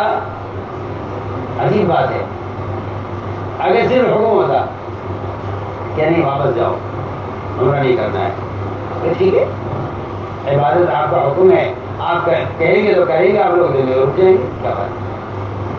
امتحان یہ نہیں تھا صرف کہ اللہ نے کہا واپس جاؤ, امتحان یہ تھا کہ ظاہری رکاوٹ کفار کی طرف سے کیا عمرہ نہیں کرنے دیں گے. اب صاحب نے جذبہ کیا ہم ان کا مقابلہ کریں گے. آپ نے فرمایا کہ بھائی اللہ کا حکم میرے لیے یہ ہے کہ واپس جاؤ. ہم دیکھنا چاہتے ہیں اس وقت مشرکین کے مقابلے پر آ کر کون نبی کی بات کا انکار کرتا ہے اور کون جذبے میں آ کر عمرہ کرنا چاہتا ہے. آپ یہ بات پر توجہ دیجیے. کون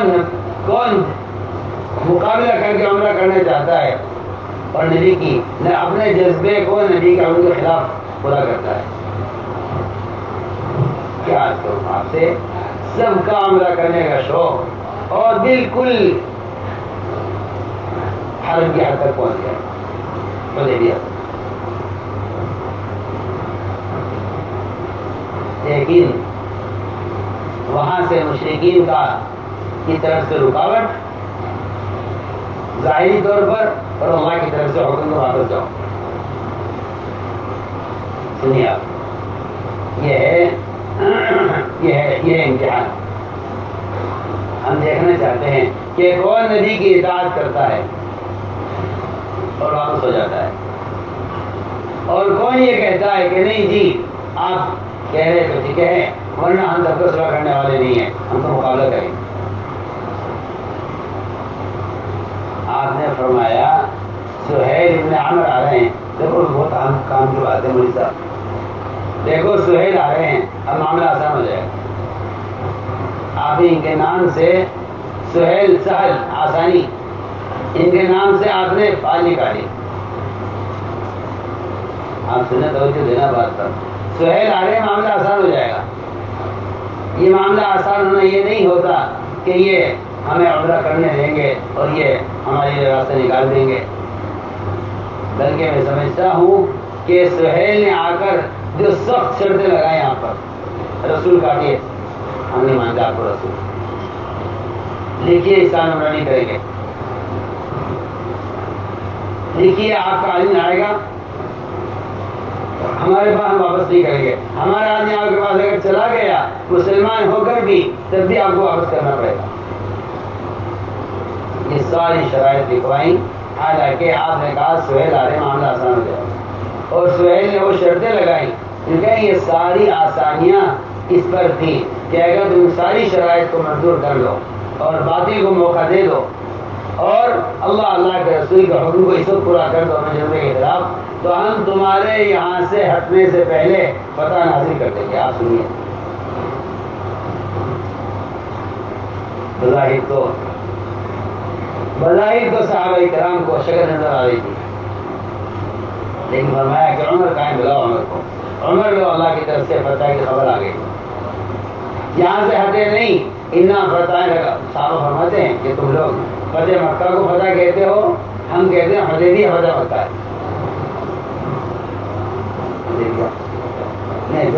میں ساری مثالیں آپ سے عرض کر رہا ہوں حال کے عمل کی, اس کی حال کا عمل. آپ غور کریں میری بات پر, یہ غور کریں میری بات پر, یہ حال کا عمل ہے. جذبہ یہ عمرہ کریں, حال کا عمل یہ واپس ہو. کیوں نہیں سر, جذبہ ہے عمرہ کرنے کا, حال کا عمل واپس جاؤ. جب صحابہ نے فیصلہ کر لیا واپس جانے کا, اللہ تعالیٰ نے واپسی سے پہلے ہی فتح کی خبر سنائی. صحابہ خود فرماتے کہ تم لوگ مکے پر حملے کو فتح مکہ کہتے ہو, ہم اس دن حدیبیہ کے موقع پر اللہ کے رسول کی اطاعت کر کے ہمیں یقین ہو گیا تھا کہ ہمیں فتح حاصل ہو گئی. تو یہاں حکم آیا جذبے کے خلاف, حکم آیا جذبے کے خلاف. یہ مثالیں ہیں. تو کبھی حکم لاتے ہیں حیثیت کے خلاف, کبھی حکم لاتے ہیں اولاد کی محبت کے خلاف, کبھی حکم لاتے ہیں عبادت اور عمرے کے جذبے کے خلاف. سارا مشہور سے کہہ رہا ہوں کہ معمول کا پورا کرنا اطاعت کا کمال نہیں ہے. معمول سے ہٹ کر حکم آ جائے, حکم کا پورا کرنا یہ ترقی کا ذریعہ ہے. معمول کا پورا کرنا ترقی کا ذریعہ نہیں. آج کل لوگ یہ کہتے ہیں معاملات کی پابندی ترقی کا ذریعہ ہے. میں کہتا ہوں معمول سے ہٹ کر اگر حکم آ جائے اس حکم کا پورا کرنا ترقی کا ذریعہ ہے. چنانچہ آپ دیکھے رہے تھے, یہ ہے کہ میں نے مثال دی ہے اچھے جذبے کو قربان کرنا ہوگا. اگلی بات کہ ہم کبھی حکم لائیں گے, کبھی ہم حکم لائیں گے معمول کے خلاف, حکم لائیں گے معمول کے خلاف.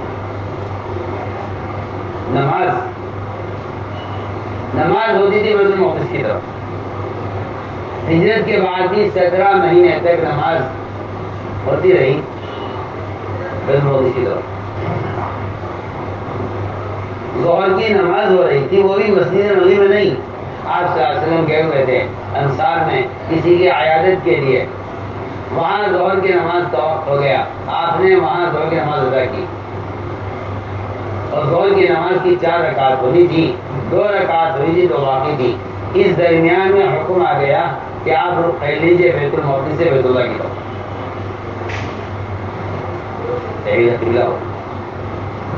اتنا بڑا کام ہوا ہے, اتنا بڑا کام ہوا کہ رخ صحابہ کا اور آپ کا رخ بیت المقدس سے بیت اللہ کی طرف ہمیشہ کے لیے. اتنا بڑا حکم آیا اور وہ حکم نماز کے درمیان میں آیا.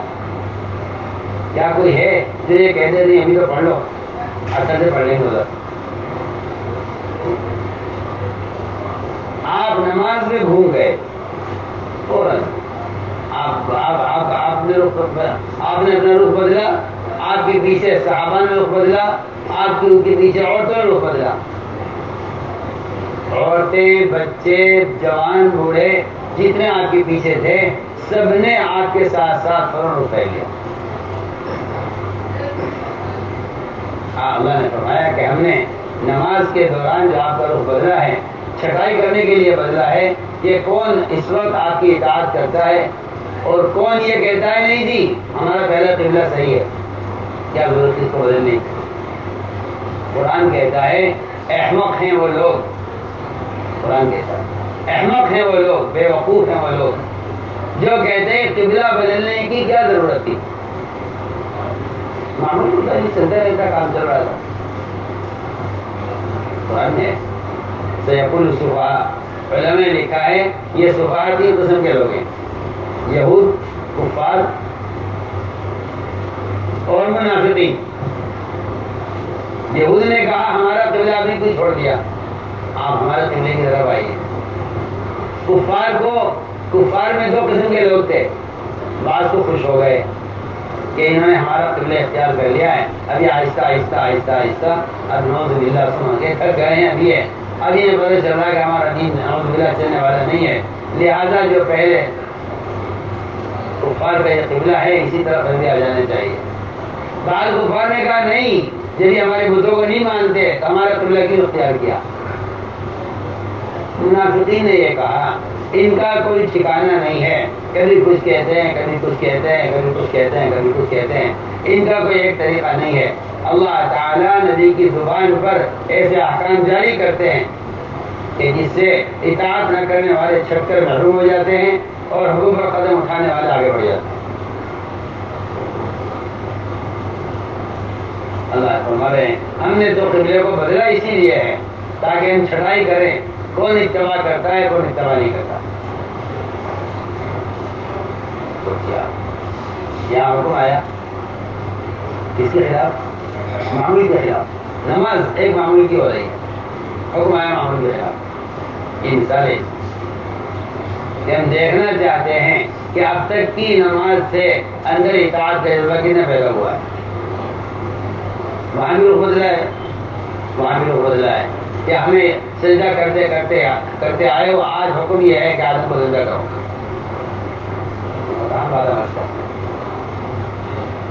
جی ہاں، وہاں بھی تحریرہ ہوا ہے کہ آدم کو سجدہ کرو آج، ہم دیکھتے ہیں کون کرتا ہے کون نہیں کرتا۔ یہاں بھی تحریرہ ہوا ہے، ہم دیکھتے ہیں کون نبی کی اتباع کرتا ہے کون نہیں کرتا۔ نہیں میں بہت اہم بات عرض کر رہا ہوں، یہ اندر کی آدمی اندر کی خواہش اور کیا کہنا چاہیے کہ اندر کی ضد ہوتی ہے کہ آدمی معمول پر چلنے والا وہ حکم کا انکار کر دیتا ہے کہ اس کی یہ ہمیں منظور نہیں ہے۔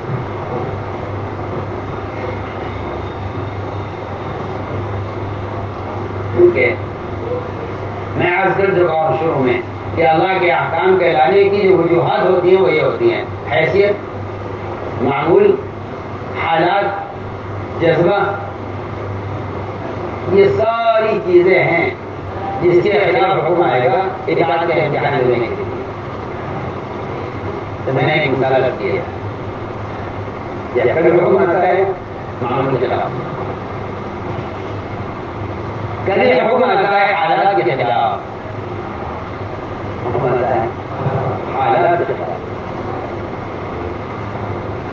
اس کی مثالیں بہت ہیں حدیث میں قرآن میں کہ حکم آیا کہ حالات کے خلاف۔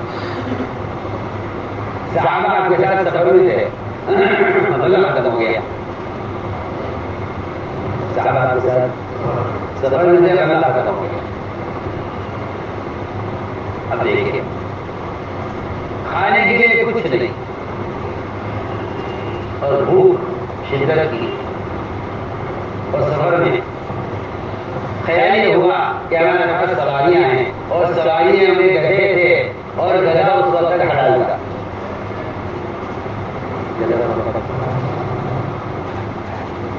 صحابہ نے خیال کیا کہ سواری باری باری کریں گے سواریوں پر یا برداشت کریں گے، بھوک نہیں برداشت ہوتی، بدل جگہ آتا ہے۔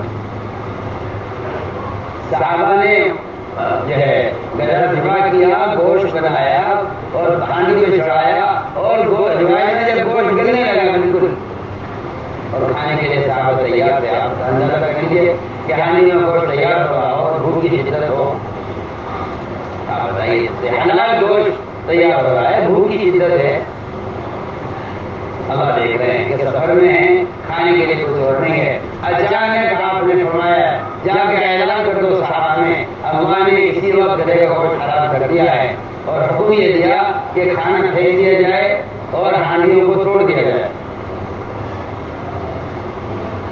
دونوں حکم دیا ہے. کھانا بڑھا دیا توڑ دیا. کھانا پھینکو سارا جو پکا ہوا ہے اور ہانڈی توڑو. میں نے پوچھا ہوں آپ سے اگر یہ ہوتا نعوذ باللہ کہ ابھی چلے جاؤ مدینے پہنچ جاؤ تم لوگ وہاں تمہیں دوسری تھالی مل جائے گی تب اس کو حرام کر دیں گے. آج مسلمان کہتا ہے اگر مجھے سودی کاروبار کے علاوہ کوئی کاروبار مل گیا تب میں سود چھوڑ دوں گا. اگر مجھے اس حرام کاروبار کا کوئی متبادل مل گیا تو میں اسے چھوڑ دوں گا. میں تیار ہوں، لیکن میں اس وقت تک نہیں چھوڑ سکتا جب تک مجھے اس کا متبادل نہ مل جائے. نہیں بات تو توجہ نہیں کیا کہہ رہا ہوں.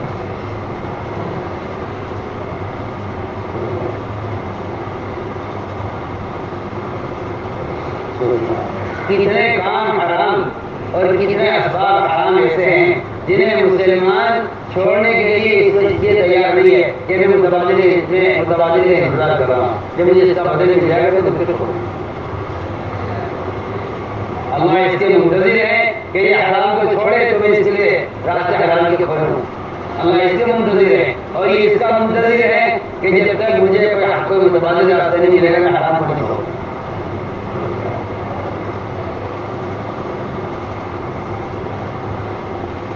لیکن مثال دے رہا ہوں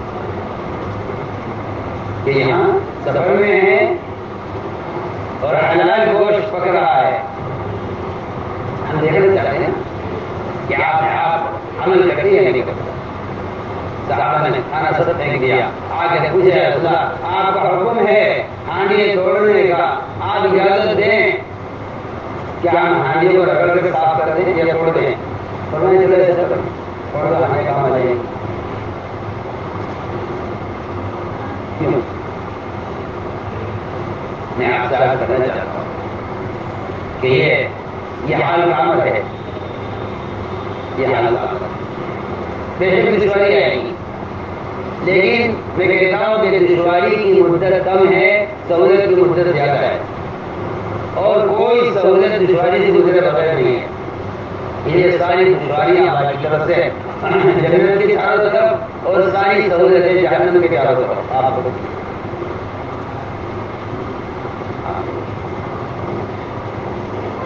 اگر آپ کی نماز عسری یسرا ہے تو یہ نماز بھی عسرا بھی ہے.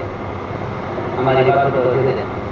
اگر یہ نماز عسری یسرا ہے تو پھر اگلی بات یہ ہے کہ نماز بھی عسرا بھی ہے کہ اگر آپ نے دنیا کے آسانی کے راستے پکڑے حرام کے تو پھر ہمیشہ کی دشواریاں ہیں جہنم. اور اگر آپ نے وقتی طور پر سختی برداشت کر لی تو ہمیشہ کی آسانیاں ہیں جنت. اللہ کا نظام ہے کہ اللہ جس کام کا حکم دیتے ہیں اس میں دشواریاں پیدا کرتے ہیں، جس کام سے روکتے ہیں اس میں سہولتیں مہیا کرتے ہیں. دیکھیے پوری دنیا کا نظام دیکھیے آپ بات سود کی سہولتیں، جھوٹ کی سہولتیں، حرام چیز مہیا کرنے کی سہولتیں. آپ جائیے ممالک میں جن کو اپنے اسلامی حکومت ہونے کا دعویٰ ہے، جا کے دیکھیے آپ ان کے یہاں حرام گوشت حرام کھانا سستا ملے گا، ہر جگہ ملے گا، اور حلال گوشت مہنگا ملے گا، ہر جگہ نہیں ملے گا. میں یہ کفر کا ان کو بات نہیں کر رہا ہوں، شاید یہاں آسان ہو وہاں مشکل. میرا یہ تجزیہ ہے کہ جو قوت اسلام کو کفر کے مقابلے میں ہے وہ قوت اسلام کی اسلام کے ماحول میں نہیں ہے. یہ میرا تجزیہ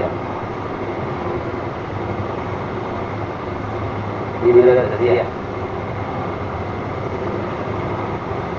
جو قوت اسلام کی کفر کے مقابلے میں ہے وہ قوت اسلام کی اسلام کے ماحول میں نہیں ہے. میری بات سمجھانا مشکل ہے.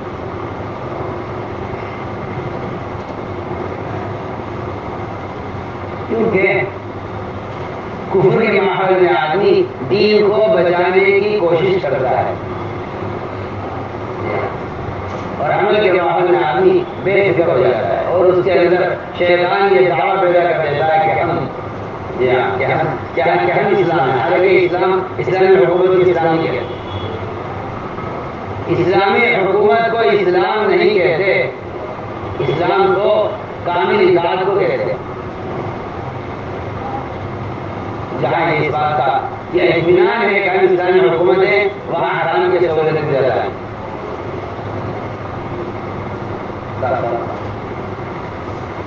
میں نے ایک بات عرض کی ہے کہ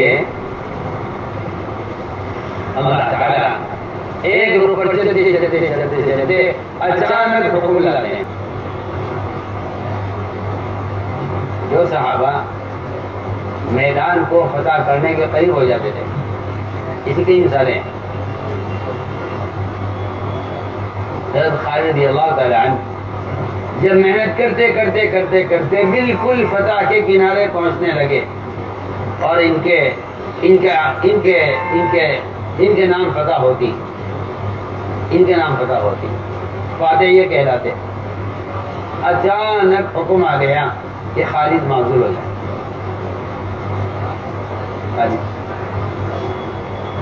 اچانک ہم دیکھنا چاہتے ہیں، بہت محنت کر رہے ہیں، میدان میں بڑی محنت کر رہے ہیں، اچانک حکم آ جائے اگر کہ ہم معزول ہیں، تو ہم دیکھنا چاہتے ہیں کہ آپ کا دل سوچ کیا کہتا ہے۔ اگر آپ خوش ہیں تو ہم آپ سے اگلا بڑا کام لیں گے، اور اگر آپ ناراض ہیں تو آپ کو مجبور ہو کر میدان چھوڑنا پڑے گا۔ ہم بہت عام بات کر رہے ہیں۔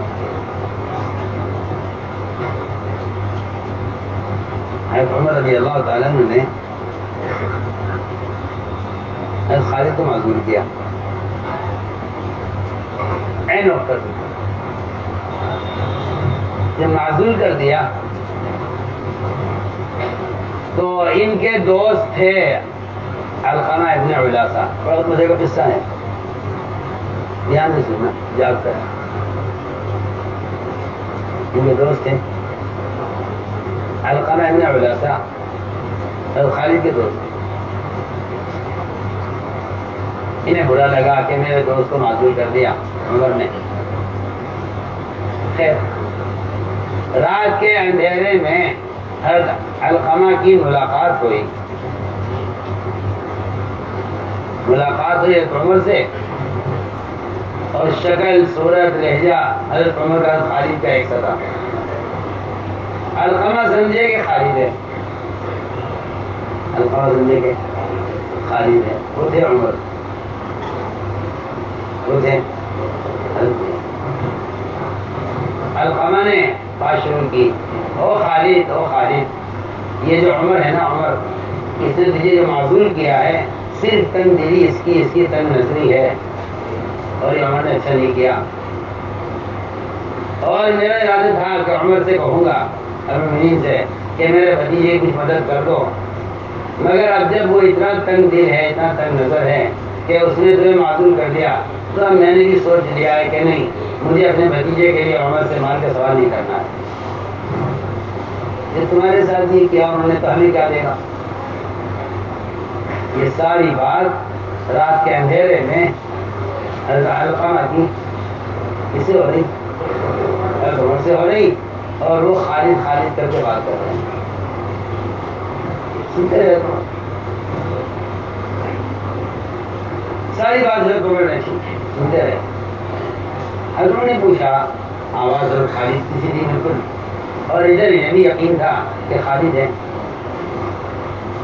حضرت نے پوچھا علقمہ، یہ بتاؤ، اگر تمہارا امیر یہ عمر تمہارا حق نہ دے، تمہارے ساتھ زیادتی کرے، تمہاری مدد نہ کرے، تمہارا خیال نہ رکھے، تو تم کیا کرو گے؟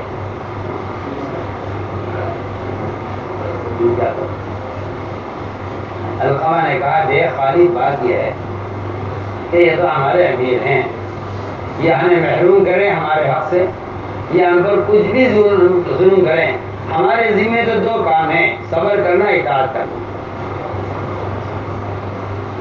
حضرت نے فرمایا کہ تمام ساتھی تمام لوگ اپنے دل میں اگر یہ جذبہ رکھتے ہیں اطاعت کا تو مجھے پوری دنیا پر حکومت کرنے سے زیادہ پسند ہے۔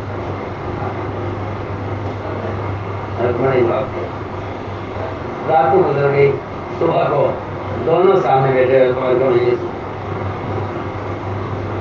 دونوں سامنے بیٹھے۔ حضرت نے کہا ہاں بھائی علقمہ یہ بتاؤ تم نے رات خالد سے کیا باتیں کی؟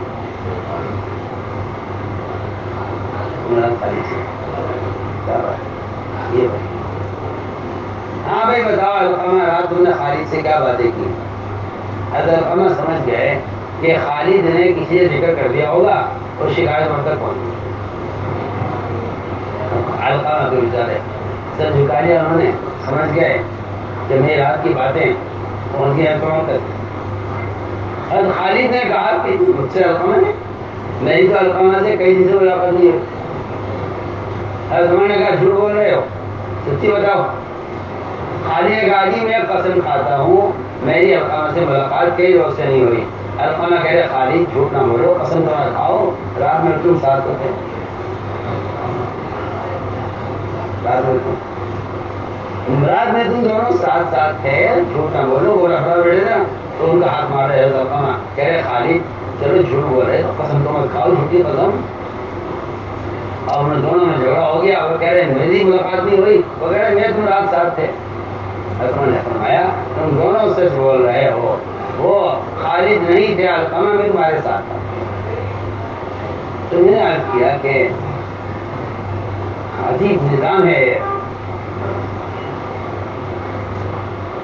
اس طرح کیسے، تو میں نے عرض کر دیا خالد کو معذور کر، الحمدللہ اگر مجھے معذور کرتے ہیں تو کریں، کیونکہ جو کام اللہ کے لیے کیا جاتا ہے اس میں آدمی کبھی اس بات کو سوچتا ہی نہیں کہ میں اس کا اہم تھا اور میں اس کا حقدار تھا۔ کام کرنا اللہ کے لیے کرنا۔ تو میں اس کی مثال دے رہا ہوں کہ آدمی جب کوشش میں لگا بالکل منزل پر پہنچنے لگتا ہے تو دیکھا جاتا ہے کہ اب تک کی یہ ساری محنت اخلاص سے ہو رہی ہے نہیں، ہاں آخر میں جا کے امتحان ہوتا ہے عمل کا۔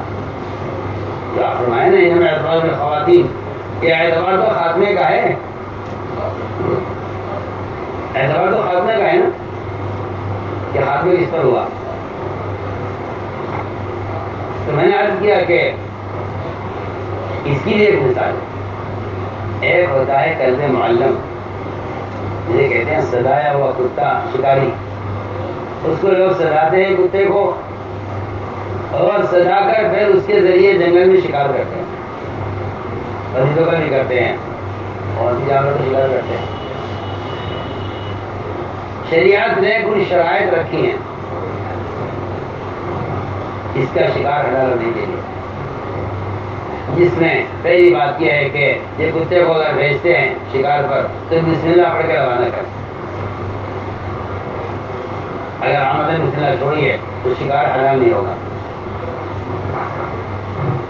اگلی بات یہ ہے، شرط یہ ہے کہ یہ کتا جب شکار کو پکڑ لے تو لا کر مالک کو دے، اگر اس میں سے کتے نے کھا لیا تو یہ شکار حرام ہو گیا۔ یہ آپ کو کتا امانت دار نہیں ہے، سنیے بات، امانت داری ایسی چیز ہے، امانت داری ایسی چیز ہے، اگر کتا بھی آپ کے ساتھ امانت داری نہیں کرتا ہے تو اس کی بھی کمائی آپ کے لیے حلال ہے۔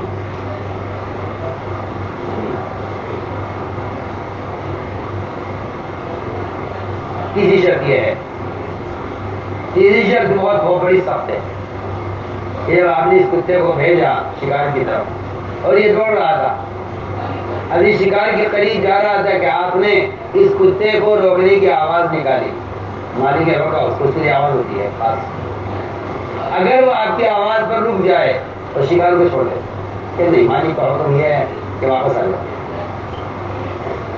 اگر یہ کتا آپ کی آواز پر رک جائے تب تو اس کا شکار حلال ہو سکتا ہے آئندہ، اور اگر یہ آپ کی آواز پر نہیں رکتا اور یہ شکار پر حملہ کر دیتا ہے تو اس یہ شکار شکاری کے لیے حرام ہے۔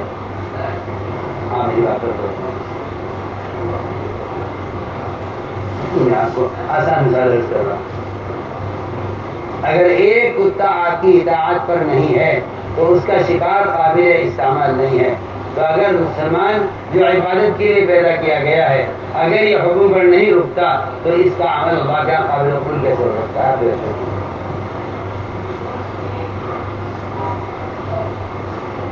آپ کے سامنے شروع سے لے کر آخر تک مثالیں آتی ہیں.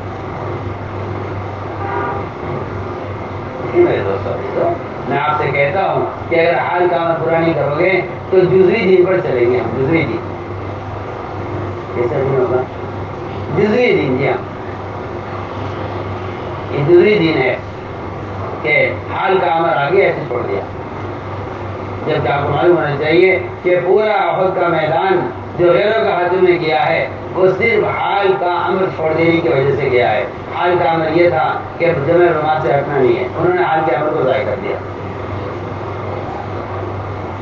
حال کے عمل کو آپ امیر صاحب آپ کو اس وقت زیادتی کر رہے ہیں ہمارے ساتھ. دیکھیے سب مال غنیمت سمیٹ رہے ہیں, سب مال غنیمت سمیٹ رہے ہیں. آپ نے ہمیں روکا ہوا ہے کہ بھائی اللہ کے رسول کا حکم یہ ہے, اس لیے میں اجازت نہیں دوں گا.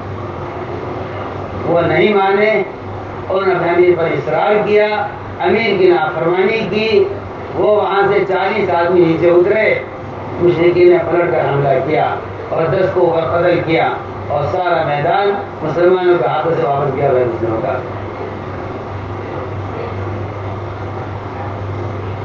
آپ کے نعوذ باللہ آپ کی شہادت کی خبر ہو گئی, صحابہ مایوس ہو گئے, پاؤں اکھڑ گئے. یہ سارے حالات عہد میں صرف اس لیے ہوئے کہ حال کے عمل کو پورا نہیں کیا. اور عجیب بات یہ ہے اللہ تعالیٰ حال کے عمل کے پورا کرانے میں ایسا نہیں ہے. یہاں میدان میں مال غنیمت دکھا رہے ہیں اور حکم یہ کہ یہاں سے ہٹنا نہیں ہے. میں کہتا ہوں کہ اگر یہاں مال غنیمت نہ ہوتا تو یہاں جمنا کوئی مشکل نہیں تھا. ہاں بہت اہم بات ہے, اس پہاڑ پر جمنا کوئی مشکل نہیں تھا اگر ادھر مال غنیمت نہ ہوتا. ہم بہت اچھا اصول آپ سے کہ کتنی بھی کوئی افضل چیز حالانکہ مال غنیمت کی فضیلت اس امت کے لیے سارے فضائل عبادت کے, غنیمت کے, اعمال خیر کے سب آنکھوں پر اگر حال کا عمل آ گیا ہے تو بڑی سے بڑی فضیلت کی چیز مفضول ہو جائے گی. اس لیے کہ حال کا عمل پورا کرنا افضل ہے. اس وقت کے سارے کام مفضول ہیں, سارے کام مفضول ہیں, سارے کام مفضول ہیں, سارے کام مفضول ہیں. حال کا عمل پورا کرنا افضل ہے. میں آپ کو مثال دے رہا ہوں کہ مال غنیمت کی فضیلت سراغوں پر, لیکن یہ موقع مال غنیمت کو چھوڑنے کا حکم تھا. یہی عبادت ہے اس وقت کی کہ آپ چھوڑی مال غنیمت, حال کا عمل پورا کیجیے. ہمیں کام پر استقامت اس لیے نہیں ہے کہ ہم حال کے عمل کی پرواہ نہیں کرتے. میں نے ساری مثالیں ملائکہ سے, انبیاء سے, صحابہ سے لے کر ساری مثالیں آپ سے کیسے حال کے عمل کا پورا کریں. حال کے عمل کا تو میرے دوستوں عزیزو اس لیے عمل کرتے ہیں کہ دین ایک مجموعہ ہے اور حال کے عمل کے پورا کرنے والا ہی دین کے مجموعے پر چل سکتا ہے. حال کے عمل کا پورا کرنے والا جو وعدہ کامیابی کا ہے وہ کمال دین پر ہے, جزوی دین پر نہیں ہے. سمجھ رہے حالات دونوں طرح آئیں گے. اگر دین ناقص ہوگا تب بھی حالات آئیں گے, بے دین سے بھی حالات آئیں گے, ناقص سے بھی حالات آئیں گے. اور ایسا نہیں ہے کہ بھائی اگر 10% دین پر چل رہے تو 10% کامیابی ملے. ایسا ہے یہ دین کے ساتھ یہ دنیا کا ضابطہ ہے. یہ دنیا کا ضابطہ ہو سکتا ہے کہ 10% کامیابی ہو گئی. دین کا معاملہ یہ نہیں ہے. دین کا معاملہ یہ ہے ادخلوا فی السلم کافہ, اسلام میں پورے داخل ہو جاؤ. اسلام میں پورے داخل ہو جاؤ. اگر تم اپنے جذبے سے اور شوق سے توریت پڑھنا چاہتے ہو، ہم آپ سے عرض کریں کہ لوگ تو یہ سمجھتے ہیں کہ ادخلوا فی السلم کافہ، یہ ان کے لیے ہے جو اسلام کے فرائض کو چھوڑ دیتے ہیں، بعض پر عمل کرتے بعض پر نہیں کرتے، ان کے لیے حکم ہے کہ اسلام برابر داخل ہو جاؤ. ایسا نہیں ہے. یہ آیت کب نازل ہوئی؟ ادخلوا فی السلم کافہ. یہ آیت کب نازل ہوئی؟ ادخلوا فی السلم. یہ آیت کب نازل ہوئی کہ اسلام میں پورے پورے داخل ہو، ایک پیر ادھر ایک پیر ادھر، یہ نہیں. یہ آیت، سوال آپ ذہن میں بٹھائیے پہلے، یہ آیت کب نازل ہوئی؟ ادخلوا فی السلم کافہ، اسلام میں پورے پورے داخل ہو جاؤ. یہ کب نازل ہوئی؟ جب چند یہود اسلام لے آئے، پکے سچے مسلمان ہو گئے، آپ پر ایمان لے آیا، آپ کے سارے احکام پر عمل کرنے لگے. خیال ہی آیا کہ قرآن تو پڑھتے ہی ہیں، قرآن پر ایمان لائے ہیں، قرآن کی تلاوت کرتے ہیں، قرآن پر عمل کرتے ہیں. خیال ہی آیا کہ اگر کبھی کبھی توریت پڑھ لیا کریں، توریت پڑھ لیا کریں. اگر آپ سے سوال کیا کہ رسول اللہ کیا آپ ہمیں اجازت دیں گے ہم توریت پڑھ لیا کریں؟ ادھر ان کا یہ سوال تھا. حالانکہ توریت وہ کتاب ہے، اس پر ہمارا آپ کا ایمان لانا فرض ہے، لیکن منسوخ ہو گئی. اس کی تلاوت کی اجازت مانگی ان مسلمانوں نے اسلام لے آئے تھے، یہودیت اسلام میں آ گئے. ان کے اس مطالبے پر کہ کیا آپ ہمیں توریت پڑھی اجازت دیں گے، اس پر آیت نازل ہوئی ادخلوا فی السلم کافہ، اسلام میں پورے پورے داخل ہو جاؤ.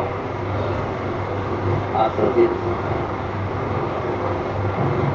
وہاں توریت پڑھنے کی اجازت پر یہ آیت نازل ہوئی ہے. یہاں مسلمان کا حال یہ ہے کہ ساری دنیا کا جہل پڑھ لے گا، علم بھی سیکھے گا، اور وہاں سارا علم حاصل کر کے اگر انہوں نے توریت پڑھی تو کیا غصہ تھا اللہ کے نبی کا. اللہ اکبر، بہت کیا غصہ تھا. انصار تلواریں لے کر آ گئے کہ آج کس نے ستایا ہے اللہ کے نبی کو، ہم چھوڑیں گے نہیں اس کو. پڑھی آپ ہے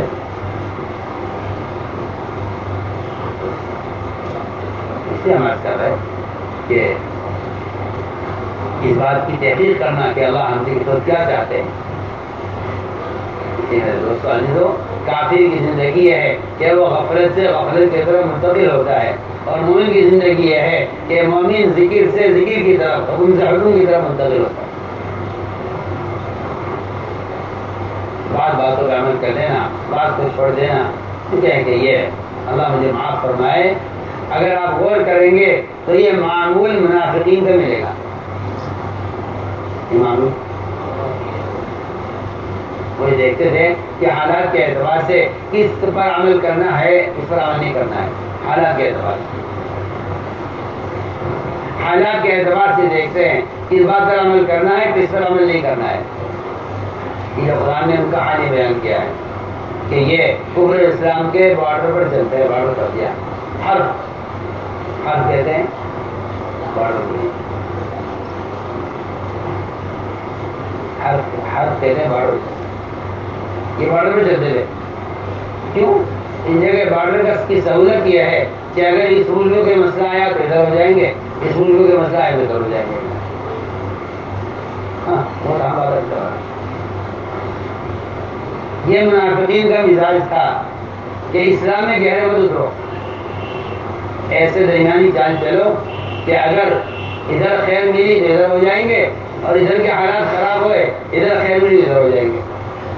منافقین کا مزاج یہ تھا کہ اگر اسلام کی طرف ہو کر بیٹا پیدا ہو گیا تو کہتے تھے اسلام بڑا اچھا مذہب ہے، اور اگر بیٹی پیدا ہو گئی تو کفر کی طرف چلے جاتے تھے کہ نہیں، ہم نے اسلام میں کوئی خیر نہیں پائی. یہ لکھا ہے مفسرین نے. منافق کیا ہو گیا؟ ادھر مسلمان کی طرف آئے کچھ دن کے لیے، تو بیٹا پیدا ہو گیا، کہ بھائی اسلام بڑا اچھا مذہب ہے، ہمیں تو بڑی خیر ملی ہے، بیٹا پیدا ہوا ہے۔ اور اگر بیٹی پیدا ہو گئی،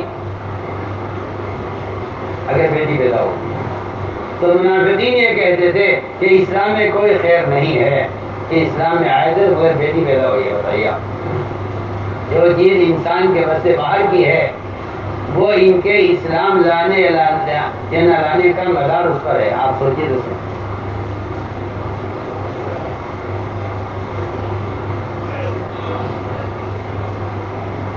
یہ منافقین کا حال یہ بیان ہوا۔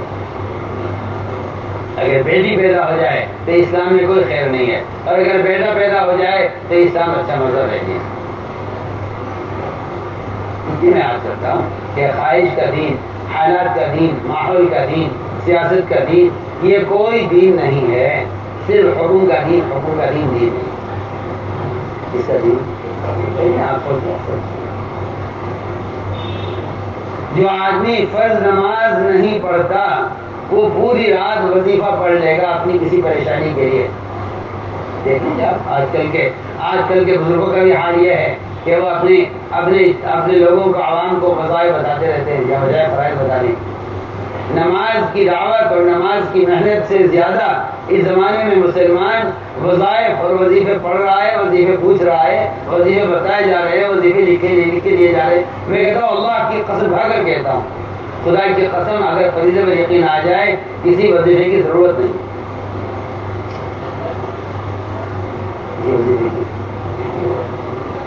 وظائف وہ پڑھتے ہیں جن کا فرائض پر یقین نہیں ہوتا۔ جتنے لمبے وظیفے پڑھتے ہیں وہ پڑھتے ہیں جن کو فرائض پر یقین نہیں۔ ورنہ غور کر لیجیے، آپ کے وظیفے بہت لمبے ہوں گے لیکن مصنون دعائیں بہت مختصر ہوں گی۔ کہتا ہوں کہ جو آدمی فرائض کا اہتمام نہ کرے اس کو وظائف بتلانا بھی جائز نہیں ہے۔ اگر آپ کو وظیفہ بتا رہے ہیں اس کا مطلب یہ ہے کہ آپ اس کو فریضے کا متبادل دے رہے ہیں۔ مجھ سے کوئی پوچھا نہیں پڑھنے کو بتا دو تو میں پوچھتا ہوں کہ نماز کی پابندی ہو رہی؟ فرائض پڑھتے ہو جماعت سے؟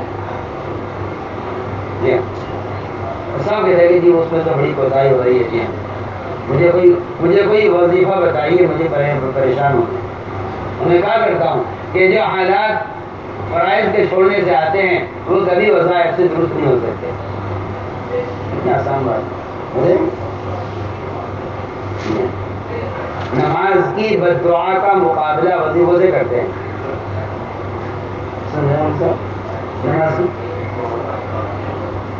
نماز کی بد دعا کا مقابلہ کس سے؟ وظائف سے۔ سوچیے تو صحیح، اتنی بڑی طاقت سے کتنی کمزور چیز کا مقابلہ کر رہا ہے۔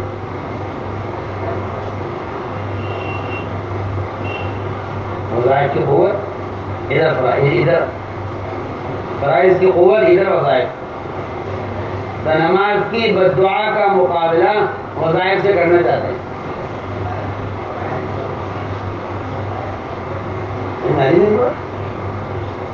ہم کو وظیفہ بتا دو، پوچھو نماز پڑھتے ہو؟ اس کے لیے آپ دعا کر دیجیے اللہ توفیق دیں۔ تو میں یہ ساری بات کا تو یہ خلاصہ تھا کہ اللہ ملائکہ سے لے کر عام انسانوں تک ہر ایک سے حال کے امر کے پورا کرنے کا امتحان لیتے ہیں۔ اچانک حکم دے کر پورا کر دو تو پھر آگے بڑھیں گے، اور اگر حکم کو ضائع کر دیا تو پیچھے ہٹو۔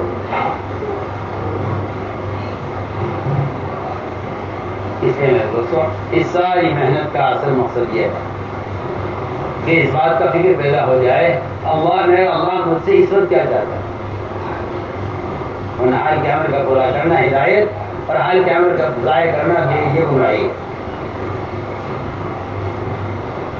ان تطیعوہ تہتدوا، کہ ان تطیعوہ تہتدوا، جہاں تک اطاعت کرتے رہو گے وہاں تک ہدایت میں آگے بڑھتے رہو گے۔ ان تطیعوہ تہتدوا، اور حال کے عمل کو ضائع کر دیا تو ہدایت کے راستے کو چھوڑ دیا. اس لیے دوستوں یہاں پورے دین کی دعوت ہے اور پورے دین کی عملی دعوت ہے. اور میں کہتا ہوں کہ نفر و نقل حرکت کے بغیر عملی دین خدا کی قسم پیش نہیں کیا جا سکتا. کہ آپ کو دھوکہ دیا ہے شیطان نے کہ اخبار رسائل بھی ذریعہ ہے دین کے پھیلانے کا. یہ خلاف سنت سوچے گی.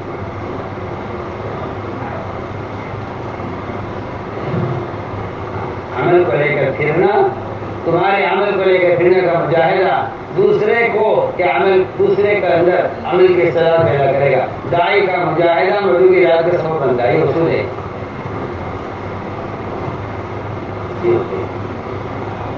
اگر آپ کا خیال یہ ہے کہ اب سہولت ہے بات کے پہنچانے کی، تو میں کہتا ہوں سہولت پر چلنا ہدایت کے ذریعے کو ضائع کرنا ہے.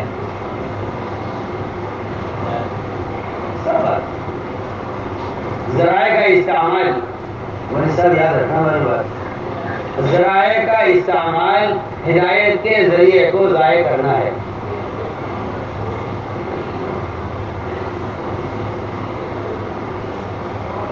سمجھا آپ کا؟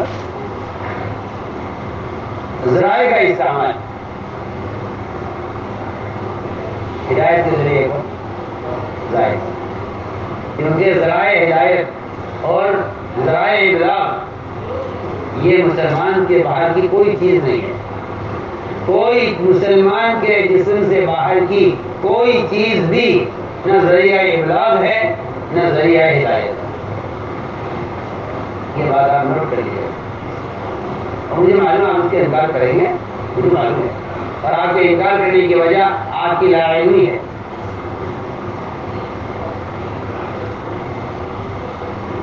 آپ کی لا علمی، اگر آپ انکار کرتے ہیں اس کا تو آپ کی لا علمی. کیونکہ جس طرح ادائے فرائض کے لیے بدن کا متبادل نہیں، اس طرح دین کی بات کے پہنچانے کے لیے انسان کا کوئی مسلمان کا کوئی متبادل نہیں.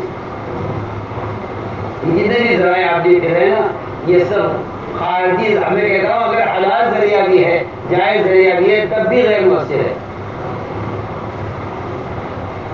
جائز ذرائع بھی ہدایت کے لیے مؤثر نہیں ہے. یہ جائے کہ آپ حرام ذرائع کو جا کے استعمال کریں، یہ تو اس سے بڑی زیادت ہے. یہ اس سے بڑی